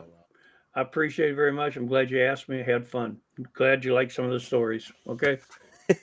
All right. See you, Frank. All right, guys. Y'all take care of yourself. Have a good evening. All right. Right. Hey, everybody. All right. Let's go see how Taylor Swift did. Ah! All right. So, yeah. But, will you stop? Get that off of there. Shame on you. What? He had to say it to me. I mean, so Oh my God. Hey, yeah. If we would have kept him on longer, he would have been on with our next segment that we were about ready to pull up here, guys. We're gonna roll right in to this week's Golden Memes. There you go, baby. That's right. Wrestling's Golden Memes, everybody. And like I said, we thank Frank for being here, and hopefully, like I said, I'd like to get the opportunity for him to do it again if he can. But like I said, if the schedule, way we come on late at night, 9 o'clock is kind of late, on a Sunday, I guess. Everybody's got to wind down. But we're trying to get you in a good mood for Monday, right? Hey, did you hear about the new return of a new season of one of the greatest shows of all time, at least started out in the 80s? That's right, baby. Knight Rider is coming back.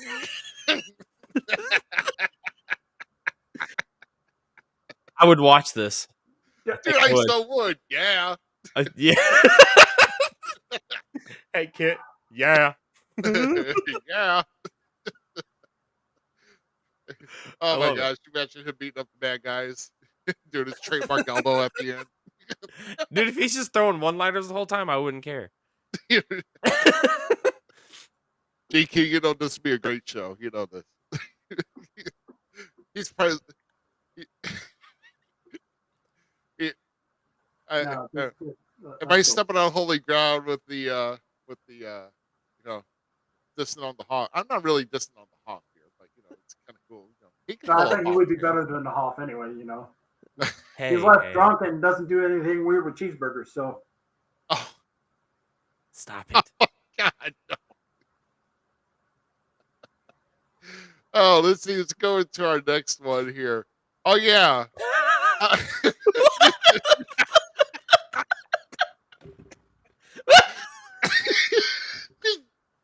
How about the merge of like two great factions? How the new Judgment Day?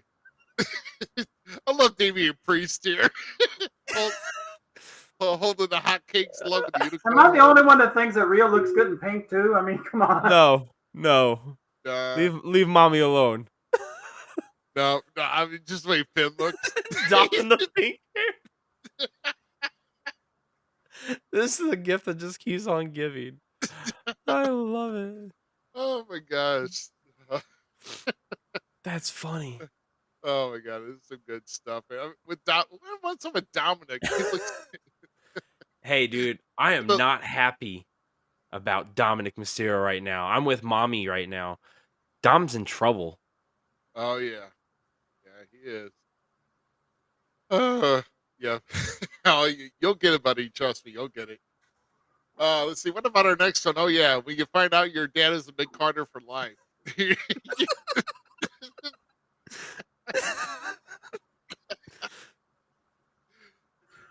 Poor Chad Gable's girls. Chad Gable's not going to be a mid-carder. You just watch. That dude's going to have some bangers here soon. No, he's not going to be mid Carter. He'll be going back down to the starters. No, shut up.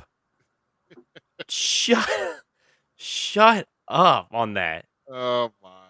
Oh shoot. Well, how about we were talking about one of the we had a lot of Glenn stories here, but how about we reflect on 15 years since Blue Cane emerged to confront Red Cane on May 19th. Yes. If you've not seen, there is actually someone out there. No, I know. I Blue was hoping Cane. that was just going to die a horrible death, but no. I hope it makes it all the way to the main roster one day. Oh, my God. Ride that wave. Oh my God. Sponsored by Icy Hot. I want to see Glenn just do one more Icy choke Hot. slam. Put the Blue Cane to rest, and it never gets used again. Yeah. Let's see. Okay, I'll give you that on that one. We got a good contribution here, and I won't say from who, but unless they want to take it. How it feels when you're sitting on the toilet and at work and getting paid to poop on company time. Facts. Facts. Okay, so this is 100% truth. I can't remember what it was, but like when I worked at Sam's Club, I legitimately bought that app, the 99-cent app, like the poop timer, right? The work poop timer to see, and you'd put your hourly wage in, and then every time you would poop, hit that thing. That's funny. I had extra 15-minute breaks. Let's just put it that way. Yeah. But here's another side question on that. You know that we see Charmel off to the side. Are they using the love toilet or? They become used Moving to it. on, moving on. They become used to. Booker T was so amazing at that time. Or maybe say, "Don't worry, honey, you're next." So King Booker was so good at that time. Like Booker T was the bomb. oh my gosh, I just couldn't I just couldn't handle the announcements of this. So we got one final one here for you this week, and that is the WWE cameraman who failed camera angles and positioning 101. We look at It's this a big ass. with Eat big balls. ass going out to sea, and of course with Sasha. Look at that. Just Sasha Banks ruined another picture. Period. No, I mean, if you get her to say "eat balls," I mean, it makes That's great. this is actually from both the Great Balls of Fire pay-per-view when they had that. Which Oh yeah. why would you That was a what's the terrible name of pay-per-view. pay-per-view that? Great. Great balls of fire. Oh my Hey, god. you can't say they had false advertising on anything, though. So I think that was a great pay-per-view though. It really was. Like, go back and rewatch it. It's not a bad pay-per-view. It's really not a bad pay-per-view.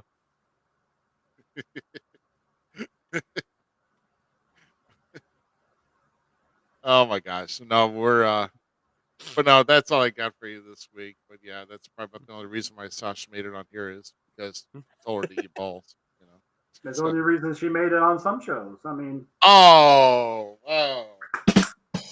Thank you. Thank you. Wow. Hey now, guys. The only reason they made it on some shows because Shane needed to hook up with Snoop Dogg to get some of the good shizzy. Oh my God. On that note, we're gonna we got a couple quick topics we're gonna be hitting you with here for just a short moment, but we are going to get our upcoming shows, guys. We got a lot of stuff coming up here. Like everybody's like plugging one. It's like, hey, get our show on. I'm like, okay, well, first off, I might have to start asking for something for these, but literally, this is only the next 2 weeks of shows coming up, guys, and it's like about 3.5 minutes. Hang in here. We'll be right back, and we're going to wrap it up with a couple more topics here for the night. So hang in. We'll be right back, guys.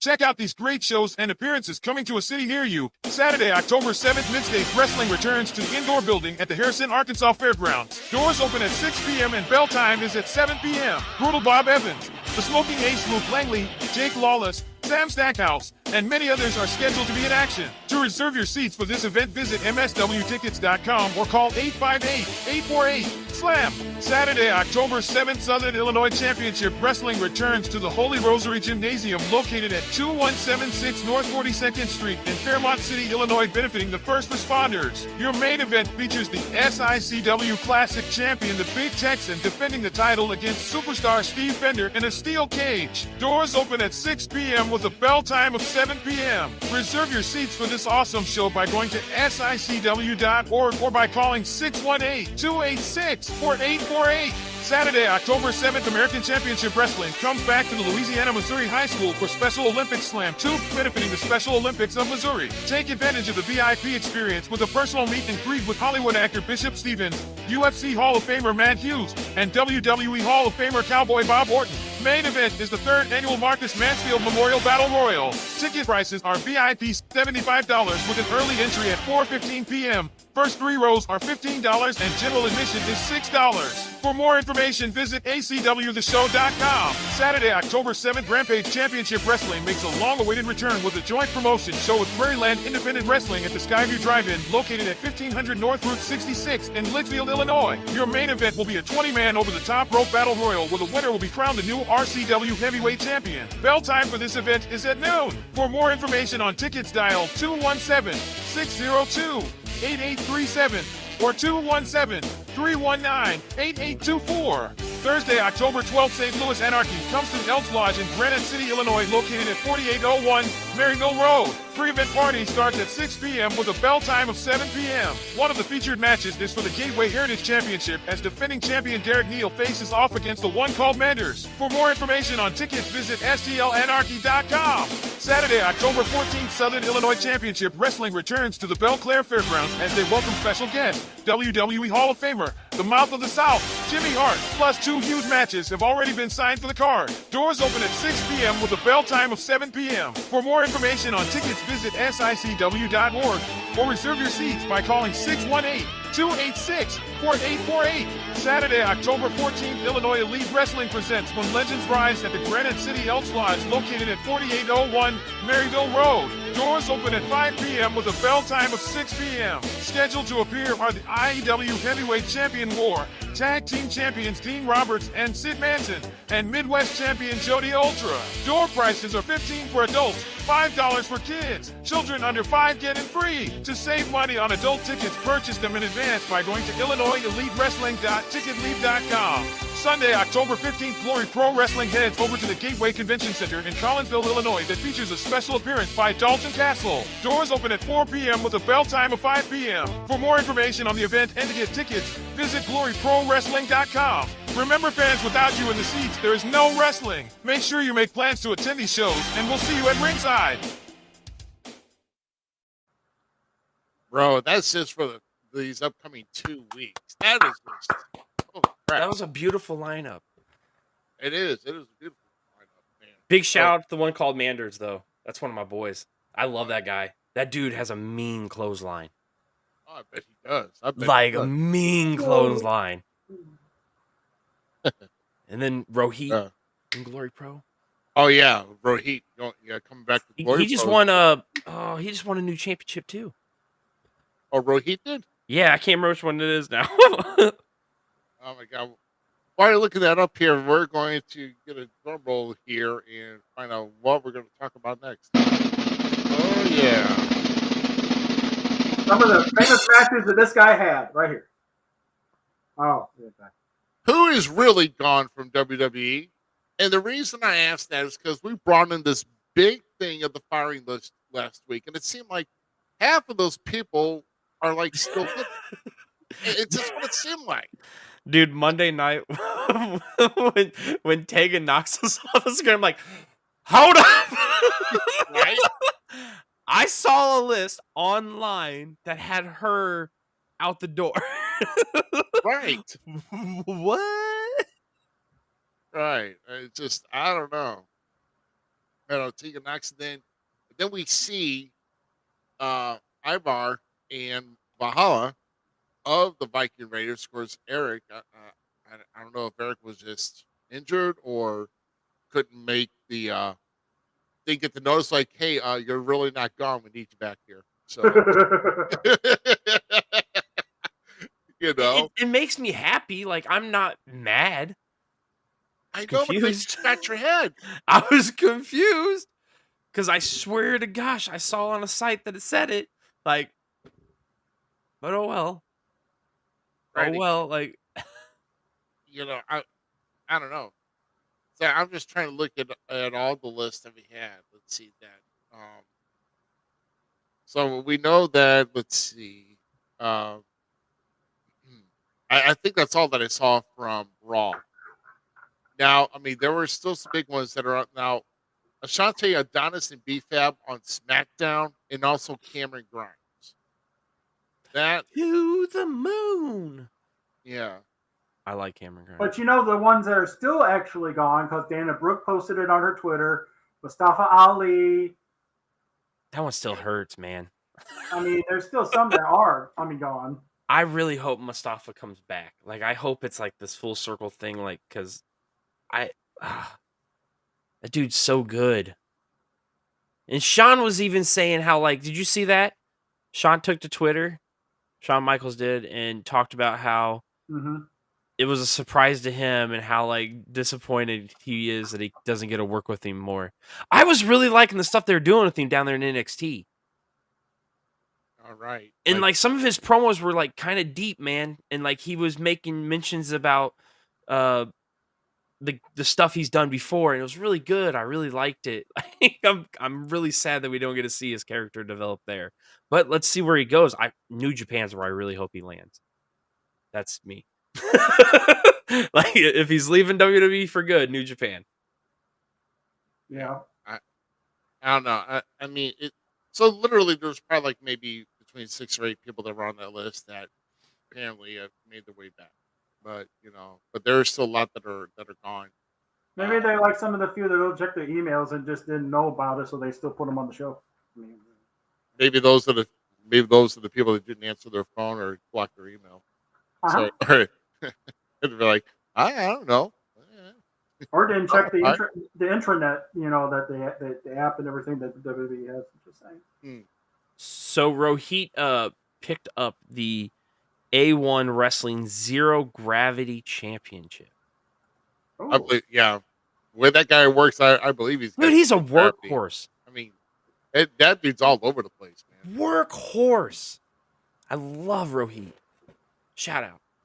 Yeah, glad he's on the show. Glad he was on. Yeah, and he was with us once. Thank you again. Very grateful. But no, that's one of my dudes. I love seeing those guys winning right now. I really do. Right, exactly. So, I mean, I know you were watching Wrestle Dream. Any other major developments? Because I know here it's, getting close to 11 o'clock time.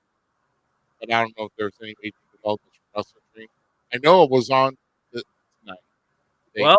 Well, as you're speaking right now, as you're speaking live, I don't know if I really want to share it, but I'm going to. Oh, share it. Who cares? Are they going to sue us? Edge just came to fucking AEW. I'm sorry for cussing. Oh, no.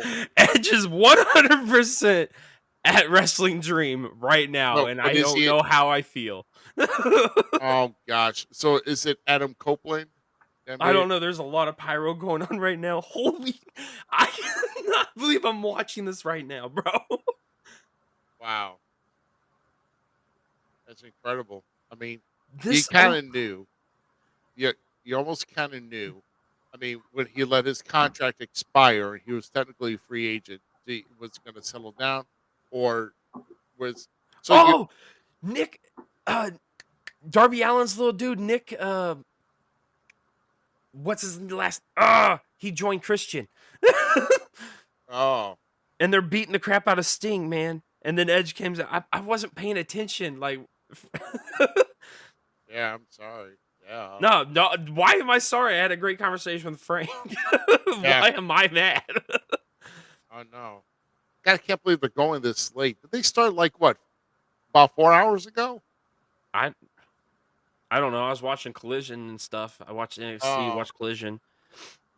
So you're just kind of behind a little bit then. I'm behind. Well, no, it's live right now. This is live. I came in on Daniel Bryan versus Zack Sabre Jr., which was holy cow. And right now they're setting Sting up for a Cherito. But not the one on the ground where Edge he's hitting Luchasaurus. Dude, I gotta hear this. Yeah. Yeah, make sure that there it is. Where is it? He went against he sided with Sting. Oh my so we might get Christian versus Edge. Oh my gosh. Wow, so oh my god. The mat's all ripped apart, dude. The ring is all ripped apart. It's the boards, just the boards, and they're taking Edge just did a spear on that Nick kid. Oh my god. Wow. Well, time to break the internet for tomorrow, huh? I mean, but I don't know how I feel. Spoiler alert! Spoiler alert! I know. Well, I mean, sometimes you want to take. Spoiler alert! There's other podcasts that watch the show and then go live right after the stuff and like, here's what happened. So like, we didn't break anything. No, we didn't. The only thing we did is hurt ourselves. So hopefully they came back and like listen and stuff about our reaction and what in the moment, because this is as live can be right now for us. When it comes to this kind of thing, we have the story right here. Like, I don't know how. We know who is not coming back to WWE, which is Edge. So I don't like this, man. I actually feel betrayed by Edge. Because he is such a WWE dude to me. It's like if Sting actually would have jumped ship to WWE or something. Like, that's how I feel right now. Like, if because I was a WCW kid and I loved Sting. I love surf. Can we talk about that? Can I get your guys's? Who's the best Sting? Joker. Okay. Oh no, I'm sorry. I love Sting with box blonde hair, spike Surfer box. Sting. No, yeah, definitely with the sequin jackets and all. But see, I've talked about this multiple times with my friends with things like that have been remade or like somebody that's invented himself over and over here. Jericho, perfect example, right? Yeah, right. Jericho's another one. But like with Sting and all of his variations of him, like the OG one, I think just doesn't get touched. Like we already know that's the best one, like specifically for Sting, right? Right. Because for me, it's underrated is 100% the Joker gimmick. When he went and did the Joker stuff with the Sting, like underrated how good it was and how amazing. Like I would be totally cool with him actually playing the Joker in a movie. Like 100% serious on it. I would not be mad. But something about the Crow still like just eats away with me about how cool that character was. Not speaking for a whole year, but you knew what he wanted to do almost, but not really. Like, dude, Sting at that time was just unstoppable when it came to that style of what he was doing as a character. So I still go Crow Sting is the greatest. Yeah, I would say either the Beach or the Joker one. I mean, the Crow one's been overdone for so long now. Because two people did it? What? Oh, there was a couple of people that were the fix. Well, okay, no. Like, I don't care what other Crow movies have been rebooted. There's only one. That's it. The inspiration for Sting's character came from that movie and that movie alone. Thank you, Scott Hall. Like, no. No. Yeah. I'm still, because, with me, the Sting had these great feuds with Flair and the Horsemen, and then eventually led it up to where the NWO pretty much put him out. But no, I mean, I was there with the whole Black Scorpion deal. I saw it. I saw the match live at Starrcade. I was there at the Old Keel. I mean, with my dad, and that's something I'll always treasure.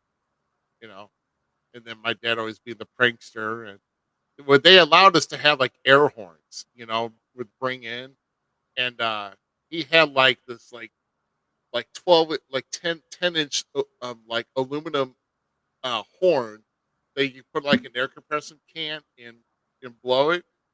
Yeah, and let's just say when the night was over, we had to use the nice bathrooms there that had like all marble, and yeah,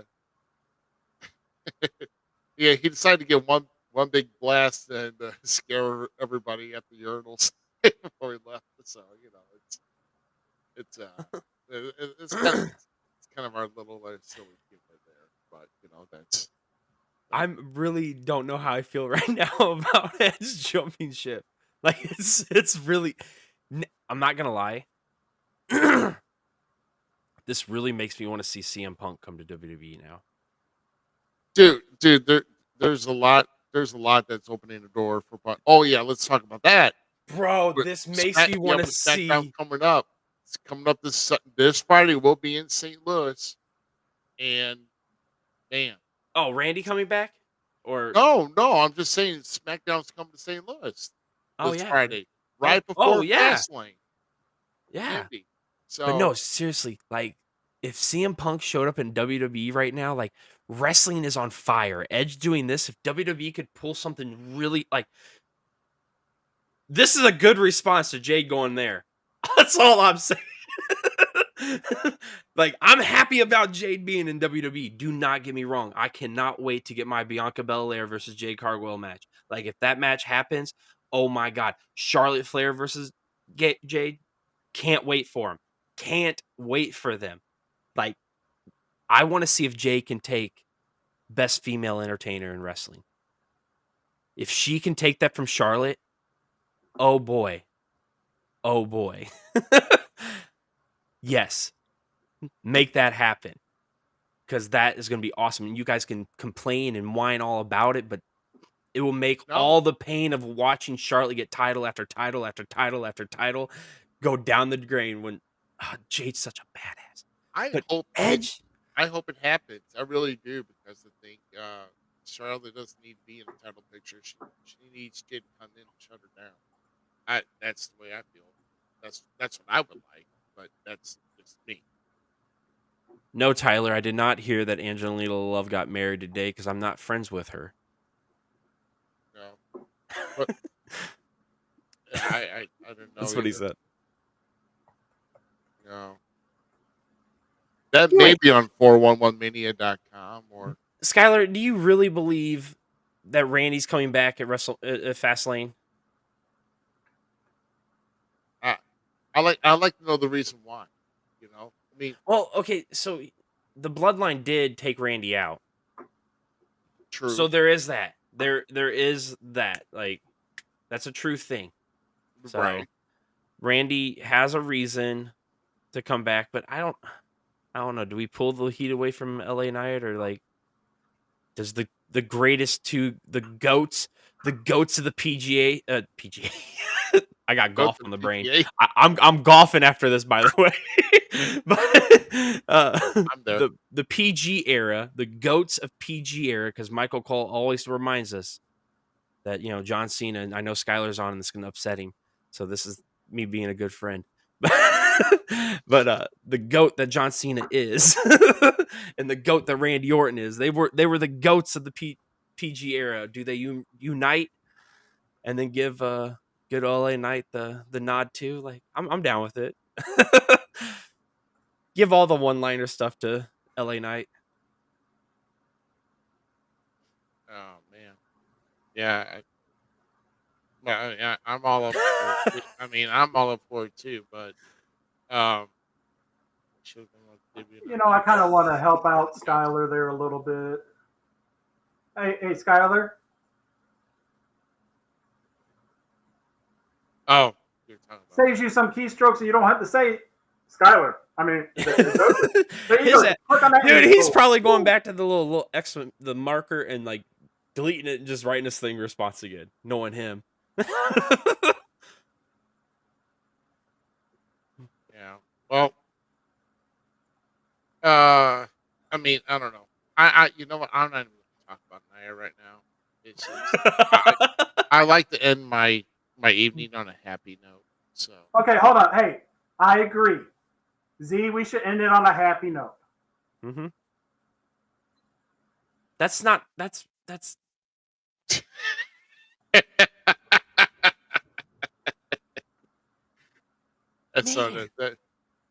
not a happy note. But no, I mean, as far as like we come with Fastlane, that's going to be brought up. I mean, I could have swore maybe Rock was coming back, but I guess it's Rock is going to be a more prominent pay per views like Survivor Series, Royal Rumble. Yeah, I think if he can comes do back. something. Oh no, I think he could pop up with something else, but I don't know. I don't know. I'm disappointed that it wasn't The Rock, but I love that it's LA Knight. So let's just roll do with it.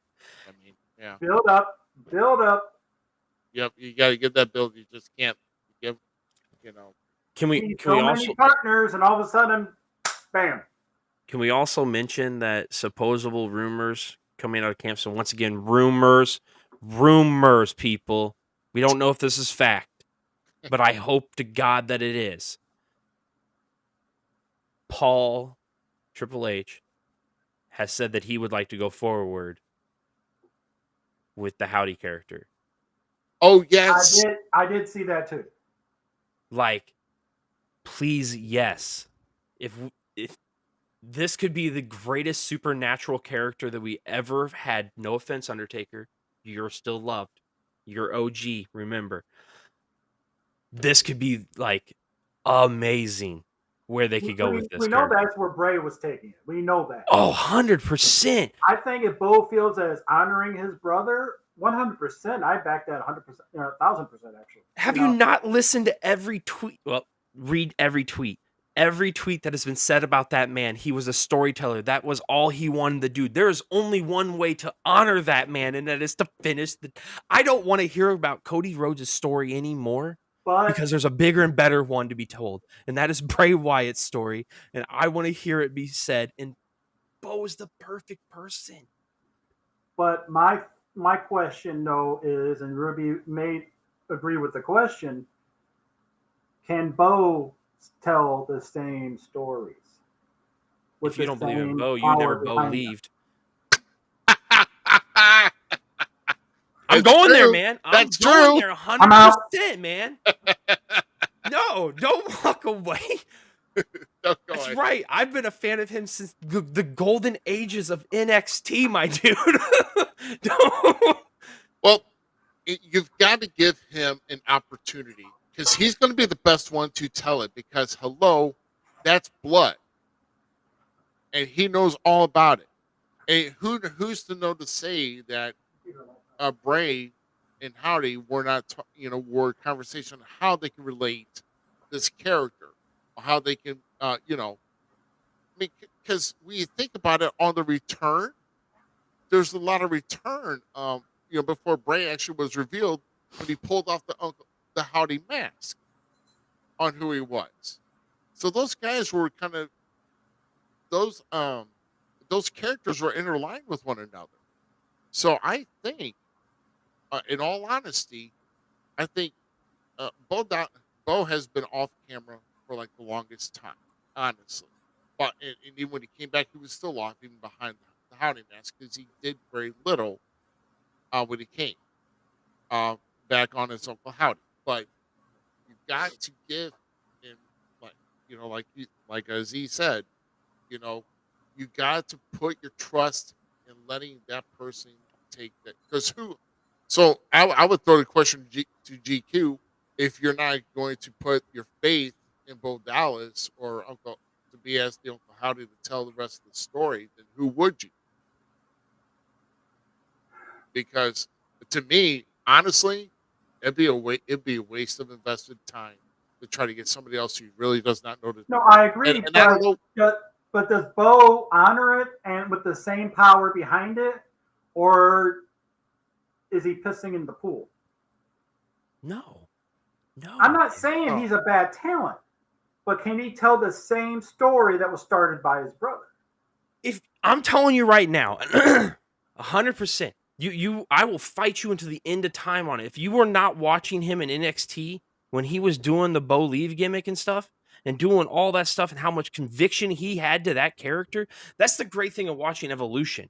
That's the great thing about what wrestling is right now. We have so many stages of professional wrestling from, I don't care what anyone says, we've all started there. You all wrestled somebody in your backyard. I don't care if you got trained or didn't get trained. Like, you did it, okay? If it wasn't from our backyard to now and our love for the business, you can't tell the story. He really put his time and effort into that Bo Leave character, and I got to watch that. And then you go and watch everything he did with B-Team with Curtis Axel.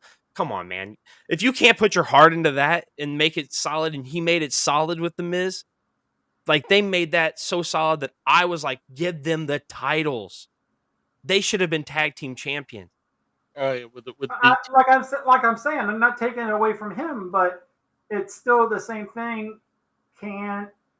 Because you even was able to tell the difference between the two Sin Caras, okay, and this and that. Can he still tell the same? Yeah, and the second Sin Cara was better.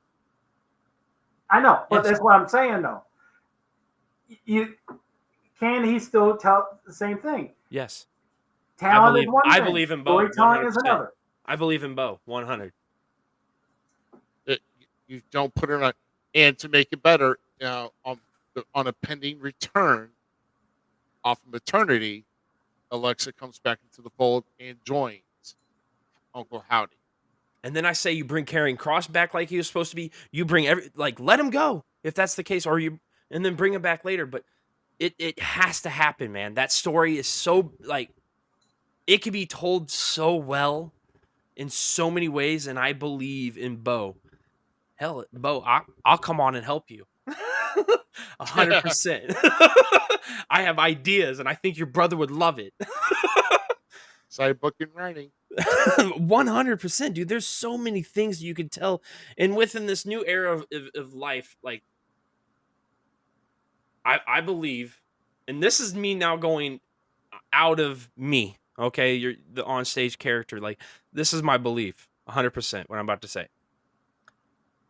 I believe we're about to see the most gratified love in life today. I believe Bo Bray felt the same way. He showed it you read every comment that his friends and family wrote. They loved him, adored him, said stories were the way to go. Tell the stories. Like, the way to honor him is 100% by telling his story. If there's anyone else, but we're about to embark in a sea of love and friendship that nobody's seen before, and it's gonna be freaking awesome. And wrestling's gonna be a part of that. Like, it really is. You can agree or not. You can get off the train or get on the train. One of the two. Choo choo. We're taking it over. Positive wrestling. So that's just me, and I think Bo would do it. And I don't know, man. I'm telling you, Bo Dallas is Nobody said Cody Rhodes would be the American Nightmare, and look at him now. Right. We talk about so many times. We talk about if you can't like him at this stage, and you can't like him at this stage, all that kind of stuff, right? Back your guys. I'm a backer of Bo, 100%. He got shitty gimmick after shitty gimmick, made him freaking awesome, made me love him. I think this is the one. Yep. And he honors his brother. He can take it and he can grab hold of it and take charge and go right through. And I'm just, if they do this, it's going to be a great story to unfold. And hopefully that they take take the. I hope they can stretch it out for a good while. And I just, the thing is, when they started, something tells me they start the story and they write it. I'm going to hate to see the ending. Like a series finale. I'm going to be torn. I'm going to be torn. I will. But okay, season of finale. Okay, now GQ. This is what I'm telling about. Like, we have the opportunity for a birth of a whole new character. We lost a great hole, one of your favorites, The Undertaker, in that spiritual realm character, right? When that story finally gets told and completed of Bray, we got this somber, sad moment with Bray's passing, unfortunately, going that way, right? All the love that was shared, all the love that was shown. Bo then takes it past. But Undertaker, when he lost the streak, and that story was finally closed, and the story, that was a sidearm booked story. If you don't believe in sidearm booking, if you don't believe in some of our little kooky on the internet storytelling that we do with wrestling isn't used, you're an idiot. Like, that was 100% because of the fans. Like, we're the ones that are like, hey, Undertaker's, undefeated at WrestleMania. Like, what? We started that stuff, and then Vince and them were like, hey, that's good. Let's just go with that. And they just take it and run. Okay. So when it finally ended, and Brock, and you don't know, you still to this day, like, we all question it. I don't care what you say, if wrestling's fake or if it's real, you still question that one. Like, you question it. Did Brock really take the streak, or did Undertaker surrender the streak? That's still a question in our heads, because wrestling, damn it, is still real. Vince made the call. I mean, shut up, man. I don't care who made the call. But, like, that's what I'm telling you about. And this is one of those stories, like, I think we could push it to the next level. And it's what's needed. It's time for a lot of people in this world to heal and to really let go of our egos. Just saying it. I'll say it openly. So and wrestling's... I was going to say, thanks to Tyler, he sent me a video, tagged me in a video that showed the Edge return. I love the fact that Edge actually is using his WWE music too. That's you that Tony Khan did that with now. Like, I'm right now, I want to go watch God dang it, re-watch Wrestling Dream now, because I'm so, like, I didn't really pay attention. I just had it on because, well, sometimes with AEW you don't have to watch it. You can just listen to it. Just saying. But I will agree. I mean, I could put things aside and let's see how things transpire. I just hope that Bo can pull off another version. Not trying to, like Bray didn't try to copy Taker. Don't try to copy Bray, but do something that honors Bray. Wait, who didn't try to copy Taker? Bray. No, this is a whole nother extension. Like, no, that's what I'm saying. This is a whole nother. Bray didn't copy anyone really. Like, there's subtle hints of people he, for a fact he's taken like inspiration from. Right? There's subtle factors in there, but Bray really made his own character out of that thing. And I'm telling you, it sounds cliche, and I'm going to keep saying it because it fits. I believe that Bo can do it, like 100%. Make that Howdy character a viable asset to WWE in the future going forward. Are you getting residuals off the Believe stuff? I'm just saying. It makes me feel good because that time of NXT, like I've always been an NXT guy. Like, I've always enjoyed NXT since the inception, well, it didn't help that the Miz was one of the pros one year, so like that was fun. I think it was the first year actually. So I've been a fan of NXT as a whole kind of thing and how it developed and became like the third brand, all that kind of stuff. And they're doing great stuff now. NXT last night, No Mercy was flipping awesome. Dom's in trouble. Trick Williams, or I call him Booker T wannabe, but I still love Trick and Mellow Game. Still one of the best duos right now in professional wrestling. But he won the North American title.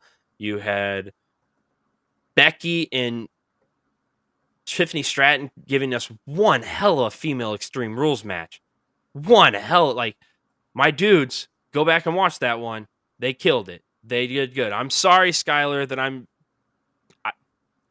Tiffany did awesome. Tiffany carried Becky. Skylar doesn't like Becky Lynch. I'm kind of with him, but not at the same time. But it's okay. But no, the whole card was freaking amazing. It was fun to watch. So once again, I still think we're on a high rise to what wrestling is gonna. We're gonna see the era of wrestling. I'm telling you. Yeah. Hang on tight. Yeah. Well, I'm looking forward to see what's upcoming here this week, at least with WWE. Obviously, I mean, Adam Copeland apparently has been announced as All Elite. There's going to be another whirlwind of major things happening in the major brands with the upcoming with Dynamite. You know, we got Raw tomorrow night. Then, of course, the SmackDown on Friday night here in St. Louis. Then, of course, Rampage on Friday night. And then, of course, this coming Saturday, Fastlane. Just a lot to do. And I really hope Shinsuke takes the belt from Seth.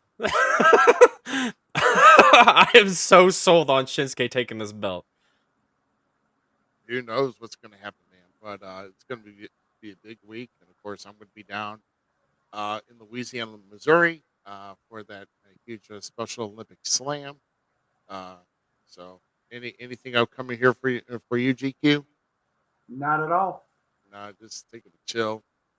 And I know Zmiz here had a good time, at least camping over this past weekend. Any big plans for you upcoming this week? I think this week I'm free, and then the 14th. Well, next weekend, next Sunday's my birthday. Oh, There is that. I will be 37 Oh, mine's years Tuesday, young. so. Oh, happy birthday, that's GQ. right. That's right. I forgot. Well, I didn't really. Why did you not say that then? Like, what do you? What? God 'Cause I'm gonna be damn. home. That's all. I mean, And then the 14th, I am most definitely planning on being in Granite City for IEW because they need the right face for that commentary table back. Thank you, Tyler, for trying to keep it warm, but you still can't fill the shoes. Well, I mean, he had to keep the seat warm for you because I don't think Guido would know what to do by himself. oh wait! He didn't keep the seat warm for him. You know damn well Tyler did not sit on that same seat. He sat on the booster part.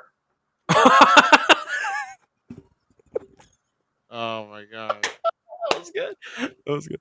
Him with his crayons and crackers at the little pull-out thing on there.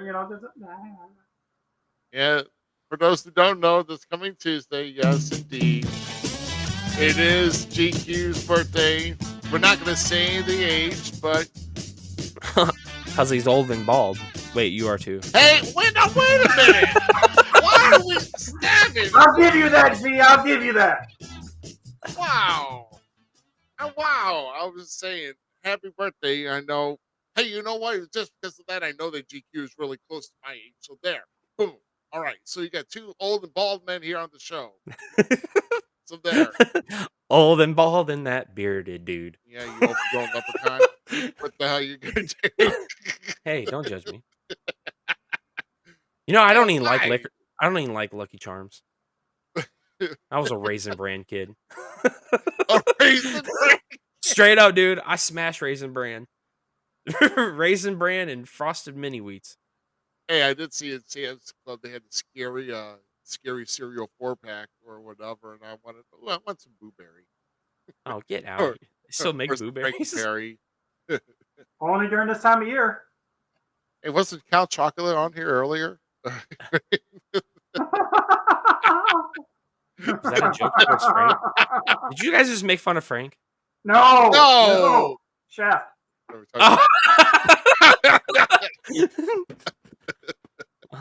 Brian James' name came up too. Brian. No, Brian. That dude is ageless. Yeah, isn't he? Oh my Good looking chap. Well, whatever the case may be, I mean, there's going to be a big week of wrestling to talk about, and of course, trying to square up our guests next week. So Edge is in freaking what the? I know we going can't on? get over it. What?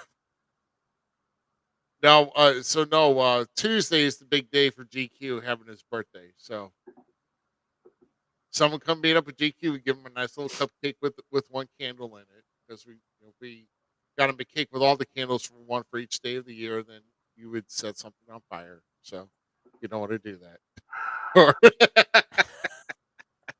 You see his current mood shirt, man. Come on. hey, you came out with that shirt, brother. You are going to get whatever's coming to you. He's And if grumpy. anybody wants to send some stuff to me too, you can send to that right there. That's Cash App. Yes. Everybody send him $1. Send GQ $1 for his birthday. I send you $1 to shut up. Tyler's going to have to ask his parents' permission though to send money.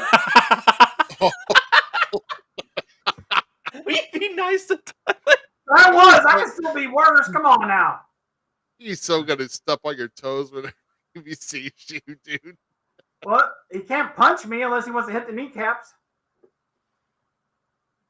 Poor Tyler. Poor Tyler. Oh my. Well, I'll tell you what, it's been a really good week this week here, guys. And like I said, hopefully that October's going to turn out a lot better here for me. It's been quite kind of struggle. Let's just say that I technically now have a third vehicle underneath my realm until I can get this other one fixed and sold off, because I don't know. I think I'm hoping I can have something a lot better this month. I really do. Well, October is shaping up to be a big month of wrestling, at least around here. So, but we'll get into that next week, and of course also with our guest. So, with that, in the meantime, here, I think we're going to sign off for the night, guys. And like I said, we thank Frank Reed for joining us, giving us a lot of good stories. If you missed the interview, go back and check it out again on our replay. And of course, you can always catch us on Facebook, YouTube, Twitch, Twitter at SCE Podcast, and of course, we welcome Kick at Falls Count everywhere as well. So hopefully, we'll get some viewers there too on that game. And don't forget the new merchandise it means that you're coming out with by next week. What? These shirts you can get now. Yeah, you're like you get $2 for that one. I saw the dust you had to That's what blow the off. gimmick was worth, and I'm just. Yeah, I know. It's all right. Well, anyway, but of a joke again. That's okay. I'm good. I know people are like, are you going to wrap this show up? Yeah, we are. All right. Guys, we thank you very much. Yeah. Thanks a lot for joining in here tonight for GQ and the Gem City Mouse Zmiz. I am Rough Cut Rick Ruby. We'll be back here next Sunday night, 9 o'clock Central. Same channels as always, with the new guest. Stay tuned to our Facebook page to find out who. And we'll see you next week. Bye. Have a good week, guys. We thank everybody for tuning in to tonight's episode of the Falls Count Everywhere podcast. Don't forget our friends at the following: Keeping It Cool with Tyler Cooley, the Searcher and Hide podcast, and We Talk Wrestling. The Falls Count Everywhere podcast is an LTX Enterprises production.